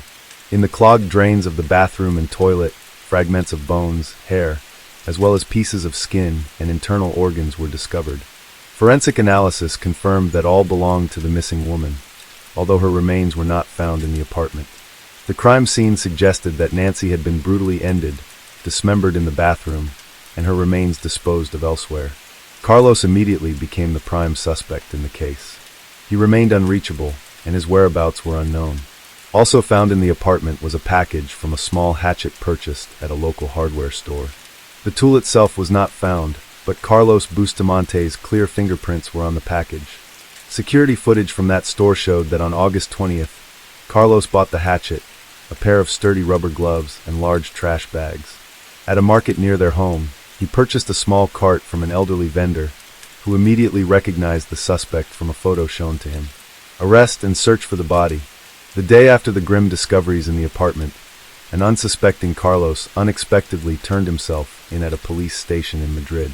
Trying to deflect suspicion from himself, he went to report Nancy missing, but was immediately arrested as the main suspect in the gruesome crime. Carlos claimed he had nothing to do with what happened, stating they had argued and parted ways on August 20th. He said he left town in a fit of emotion and was unaware of any subsequent events involving Nancy. He suggested that someone might have attacked her when she returned to the apartment to gather her belongings. Carlos's version sounded far-fetched, especially after police found his fingerprints on the hatchet's packaging. In the following days, nearby wastelands, sewer systems, and the coastline were thoroughly searched with the help of divers, but no trace of Nancy was found. The police then decided to track all of Carlos's movements from August 20th to the 26th, using his mobile phone signals. It turned out he had spent 3 days traveling along the coast, and had also visited the cities of Bilbao and Burgos before heading to Madrid. It was clear that Carlos was trying to cover his tracks, but it seemed unlikely that he would travel around the country with a dismembered body, leading authorities to continue their search in Santander. Street surveillance footage showed that on the evening of August 20th, he walked toward a large natural forest park. He returned to the apartment late at night, and then went out again, this time with a cart filled with oddly shaped bags. There were few cameras in the park itself, so once Carlos entered the wooded area, he disappeared, and later reappeared with the same cart, which was now much lighter. He then headed toward the railway tracks, beyond which was a steep cliff overgrown with bushes. From there, he returned much lighter, giving law enforcement a clear indication of where to look for the body. Where is the child? It wasn't until September 16th that bags containing highly decomposed human remains were found in thick underbrush on the hillside. These remains were identified as those of the missing Nancy Gores, divided into 20 parts with a hatchet. According to security camera footage, everything Carlos transported in the cart was recovered, but something was still missing. Nancy, as we recall, was 4 months pregnant, yet her fetus was not found in any of the bags. The condition of the victim's genitals and lower abdomen showed merciless mutilation with a knife and hatchet, indicating that the perpetrator likely extracted the fetus and disposed of it separately from the mother's body.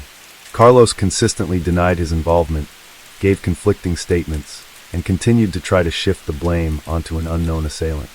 However, traces of the victim's blood were found on his clothing and shoes, which he attempted but failed to completely wash off. Despite Bustamante's refusal to admit guilt, investigators were able to piece together the chain of tragic events and the full scenario of the crime. Forensic experts believe that on the afternoon of August 20th, following an argument, the man brutally beat and strangled his pregnant partner in the kitchen, where traces of blood were found on the floor and walls. Carlos then moved Nancy's body to the bathroom and went shopping at a hardware store and the market. In the bathroom, he divided Nancy's body into 20 parts using and a large kitchen knife, placed the pieces into bags, and loaded everything into a cart. He then went to the park, looking for secluded places to dispose of the body. Late at night, he left the apartment with the cart and followed a pre-planned route deep into the park, scattering the bags in various locations, hoping they would never be found. Trial and sentence: the whereabouts of the fetus Carlos removed from Nancy's body remain unknown. He denied his guilt and claimed he loved her. From the time of the gruesome crime until his arrest in Madrid, Bustamante lived off the money he stole from Gores, which he spent daily in bars across various cities. The investigation, the search for evidence and witnesses, took law enforcement nearly 2 years, and the trial of the murderer did not begin until July 2022. In November of the same year, Carlos was found guilty of the premeditated brutal murder of Nancy and her unborn child, as well as the dismemberment and desecration of her body. However, many considered the sentence handed down to the murderer to be too lenient. Bustamante was sentenced to 25.5 years in prison, and he was also ordered to pay financial compensation of 150,000 euros to the parents and daughters of the deceased woman. Drew Katrina Sjoden was born September 26, 1981, in Minneapolis, Minnesota. She was the younger of 2 children to her parents, Alan and Linda. When Drew was 3 years old, her parents divorced but kept their friendship. From age 10, she and her brother Sven were raised by Linda and her second husband, Sid Walker, a travel agent in a comfortable home on Whitefish Lake, renowned as one of Minnesota's most scenic vacation spots. Drew blossomed in high school, becoming an honor student, joining the golf team, and getting elected homecoming queen in 1999. But her real passion was for art. Her room at home was filled with her sketches of rock stars, models, and her friends. After graduating from high school, she went to the University of North Dakota Grand Forks, a city of about 50,000 people. Friends described Drew as a person in love with life and ready to lend a helping hand to everyone. She often traveled around the country, but her dream was to visit Australia, and Drew was going to go there in the spring of 2004. In preparation for the event, to save up more money, Drew worked 2 jobs in her spare time: a sales associate at Victoria's Secret and a waitress at a nightclub in Grand Forks. On Saturday, November 22, 2003, Drew's shift at the Victoria's Secret store, located in Columbia Mall, ended at 4 p.m. Later that day, she was supposed to work at a nightclub. Before leaving the mall, Drew decided to go shopping and bought a purse from a certain store. She called her boyfriend, Chris Lane, as she made her way to her car in the parking lot. Suddenly, after Drew said, okay, the call was disconnected, but Chris didn't give it much thought. There was nothing important they were discussing, and so he didn't call back. About 3 hours later, Chris's phone rang again, and it was Drew calling. When he answered it, all he heard was a noise, like the sound of the wind and the sound of buttons being pressed on the phone. 3 weeks later, in an interview on a television station, Chris recounted the thoughts that flashed through his mind when his conversation with Drew was interrupted. I did not know the sense of urgency of this phone call at the time, he said. I never in a million years dreamt that this was happening.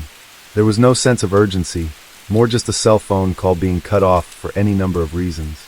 Honestly, I had no idea that this terrible thing was happening. Drew was living in a college dorm, where she shared a room with a friend named Meg Murphy. About the same time Chris received a strange phone call. Meg received a call from the nightclub, where they were trying to find out why Drew hadn't come to work and wasn't answering the phone. She was a responsible employee and always came to work early, so her absence immediately caused everyone's concern. However, Meg didn't know where Drew might be and was surprised that she hadn't shown up for work. Trying to find out where her friend Meg had disappeared, she first called mutual acquaintances and then called the local hospital, where she was told that Drew had not been admitted there. Around 9 p.m., unable to find out anything, Meg called the police. Knowing that Drew worked at Columbia Mall, a police officer was dispatched there. At this point, the mall was already closed. Driving around the parking lot, the officer saw Drew's car. Upon examining it, he found that the car was unlocked. There were no signs of a struggle or any other crime. A black nylon sheath from a folding knife was found on the ground near the car. It wasn't clear yet whether it had anything to do with Drew's disappearance, but such a find was not encouraging. On the seat in the car were papers, a wallet, and a new purse purchased that day, suggesting that even if Drew had faced some dirty deed, it certainly hadn't been a robbery. Neither friends, boyfriend, nor parents knew where Drew might be, so investigators began to lean toward the theory that they were dealing with a kidnapping. First of all, detectives checked out Chris Lang. He was almost immediately ruled out as a suspect because he was in Minnesota, 300 miles from Grand Forks. From Chris, the police learned about the 2 phone calls Drew had made, that one had been abruptly interrupted, and that during the second, made a few hours later, wind noises and the sound of button pressing could be heard. The next day, when the mall where Drew worked opened, the detectives arrived there to review the security camera footage. As it turned out, there were no security cameras in the parking lot where the missing girl's car was parked, but fortunately, there were quite a few security cameras inside the mall. Going through the footage, detectives found a moment when Drew went into one of the local stores after work, where she bought herself a purse. She was calm and in no hurry to go anywhere. She was wearing a pink sweater and was holding a jacket. At 4:55 p.m., Drew paid for her purchase at the register, then put on her jacket and left the store. On her way out, she called Chris. The call was made at exactly 5 p.m., and as we now know, at 5:04 p.m., the conversation between Drew and Chris was abruptly interrupted after she said, okay. Knowing that the call was interrupted after 4 minutes, one of the detectives decided to conduct an experiment. Setting the timer for 4 minutes, he began walking slowly from the store where Drew had bought her purse to the parking lot where her car was parked. When the alarm sounded indicating that 4 minutes had passed, the detective was in the parking lot near where the car had been found. This indicated that something had happened while Drew was at her car. However, as mentioned earlier, there were no cameras overlooking the parking lot, and that made it difficult to investigate. Drew's disappearance attracted media attention, and as a result, a huge number of people learned about what had happened to her, many of whom decided not to remain indifferent to someone else's misfortune. In addition to police officers, over 1,000 volunteers participated in the search for Drew. FBI officers also joined the investigation. The last call that was made from Drew's phone was traced to the small town of Fisher in neighboring Minnesota, which is only a 30-minute drive from the mall where she worked. As you can see on the map, the area around these 2 towns is occupied by fields. Police used helicopters, all-terrain vehicles, horses, and dogs to explore these fields. The landowners were asked to check their properties themselves, but unfortunately, this was inconclusive, and at first, no leads could be found. The search radius increased with each new day, and 4 days later, an ominous discovery was made. A boot was found under a bridge in the town of Crookston. A roommate noted that on the day of her disappearance, Drew had left the house wearing those boots. Later, the fact that the shoe belonged to the missing girl was confirmed by forensics. Crookston is a small town of less than 10,000 people. It is located about 30 miles from Grand Forks, where Drew disappeared from. Further searches in the Crookston area yielded no results, as there was nothing of investigative interest to be found. A reward of $20,000 was initially offered for information that would help to determine Drew's whereabouts, and then the reward was increased to $140,000. At this point, The only clue that could lead to Drew was the surveillance footage at Columbia Mall. The detectives again sat down to watch hundreds of hours of footage from various cameras, but this time, they decided to focus their attention not on Drew. They speculated that whoever abducted her may have been following her, and may also have been on the videos. The investigators spent hours at the monitors before they saw the person who had caught their attention. They noticed a man walking aimlessly around the mall. He was not buying anything, and seemed to be looking more at the people around him than at the merchandise being sold. At 3:41 p.m., he sat down on a bench near the mall exit and continued to watch people casually walk past him. After about 10 minutes, he got up from the bench and, wearing black gloves on his hands, walked out into the lobby, where there was a camera hanging overhead, into which he looked. This shot was taken 72 minutes before Drew's conversation with her boyfriend was interrupted, and she disappeared. After watching the man get up from his seat and walk away, investigators noticed that he only did so when a blonde woman walked past him, carrying a grocery cart heading in the direction of the parking lot. Detectives did not consider this a coincidence. Rather, in their opinion, the man seemed to have chosen a suitable victim and followed her. The identity of this woman was unknown, but police were aware that only one person, Drew Shoden, had disappeared from the mall parking lot that day. Given the slight resemblance between Drew and the woman this suspicious man was following, it has been suggested that he had a particular image of the victim. If the kidnapper really was this man, and if for some reason he had failed to kidnap this woman, his next target might have been Drew. She had left the mall around 5 p.m., a time when it was already dark, which might have played into the hands of the perpetrator. At this point in the investigation, there were 3 cities in the case. Grand Forks, where Drew was kidnapped, Fisher, where her phone was last active, and Crookston, where the shoe was found. With this data in mind, the FBI began checking the files of all registered sex offenders from these cities and their environs.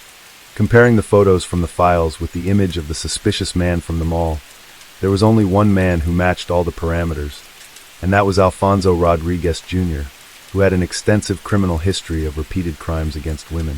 The 50-year-old man had spent the last 23 years behind bars.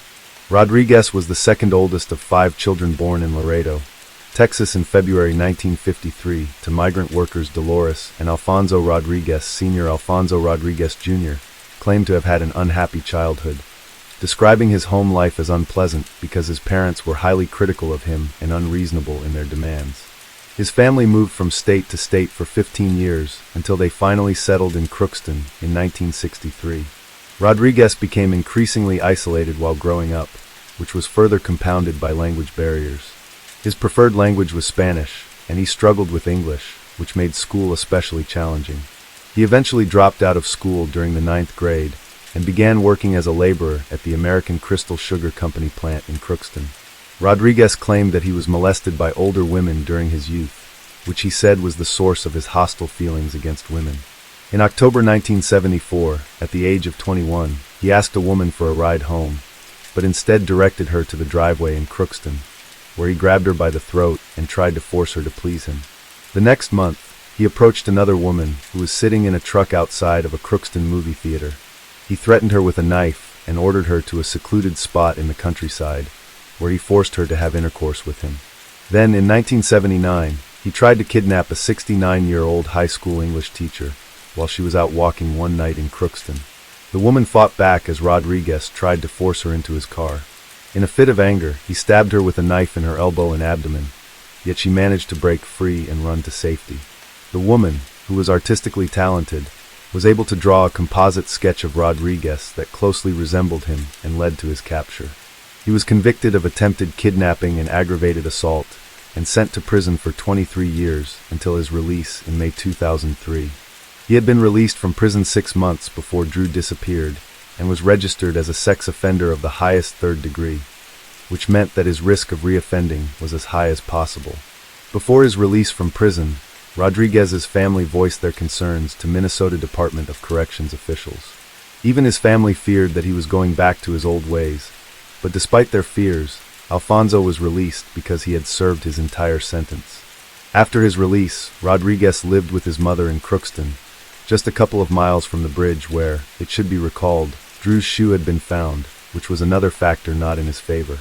The detectives decided to talk to Alfonso Rodriguez, and of course, he denied any involvement in Drew's disappearance. The man confirmed that he had been at the Columbia Mall the day she disappeared, saying that he had gone to the movie theater and watched the movie Once Upon a Time in Mexico. What he didn't consider was that none of the movie theaters in Grand Forks were showing the movie that day. Police searched Rodriguez's car and realized with regret that Drew was probably no longer alive. "It looks, at this time, like there's no chance we're going to find Drew alive," Grand Forks County Sheriff Dan Hill told reporters. "I believe that it is more of a recovery than a rescue mission at this point in time." In Rodriguez's car, dark red dried stains were found in several places in the interior, which forensics later determined were drops of Drew's blood. The affidavit says blood was found on the passenger side rear window and in the back seat, as well as 2 other areas in the passenger compartment. The blood did come back. It was a DNA match with Drew from the DNA taken from Drew's toothbrush, the sheriff said. A folding knife was found in the trunk, which matched the sheath found in the parking lot next to Drew's car. A receipt was also found indicating that Rodriguez had purchased this knife, complete with its sheath, from a hardware store located several hundred yards from the parking lot where Drew disappeared. Although Drew was not found alive or dead, investigators gathered enough evidence to charge Rodriguez. 8 days after she disappeared, on December 1, 2003, the man was arrested.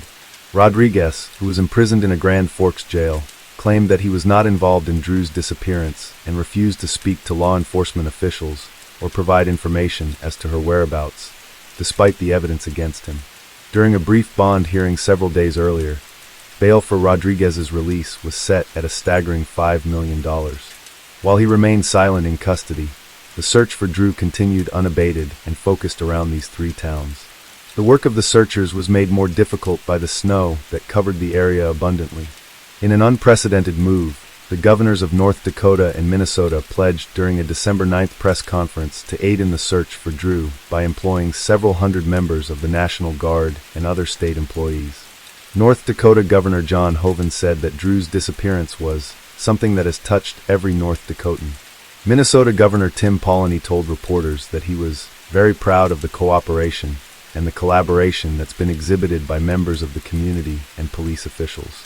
Despite all the efforts made, there were no results, and due to worsening weather conditions, the authorities decided to suspend the search operation. In spring, the intensive search continued. Those searching for Drew hoped they would be able to find her as the winter snow had just begun to melt. After 5 long months of searching, they were eager to return Drew home. Finally, on April 17, 2004, Drew's body was found. It lay in a field in Crookston, just a few miles from the bridge under which the boot had been found. Drew's family was overwhelmed with grief upon hearing of the heart-wrenching discovery. Her father told reporters, "We were waiting for that call, and when that call came we all stopped living for a second." It was her parents' worst nightmare, and one that would haunt them for the rest of their lives. The field where the body was found had already been searched, but apparently because of the large drifts, they could not find it immediately. Drew was naked below the waist, which made the motive of the crime obvious. Her hands were tied behind her back, and there was a rope around her neck and a cut. Under the rope were the remnants of a plastic bag, indicating that the bag had first been put over Drew's head and then tied around her neck with a rope. Hair matching Rodriguez's DNA was found on Drew's jacket.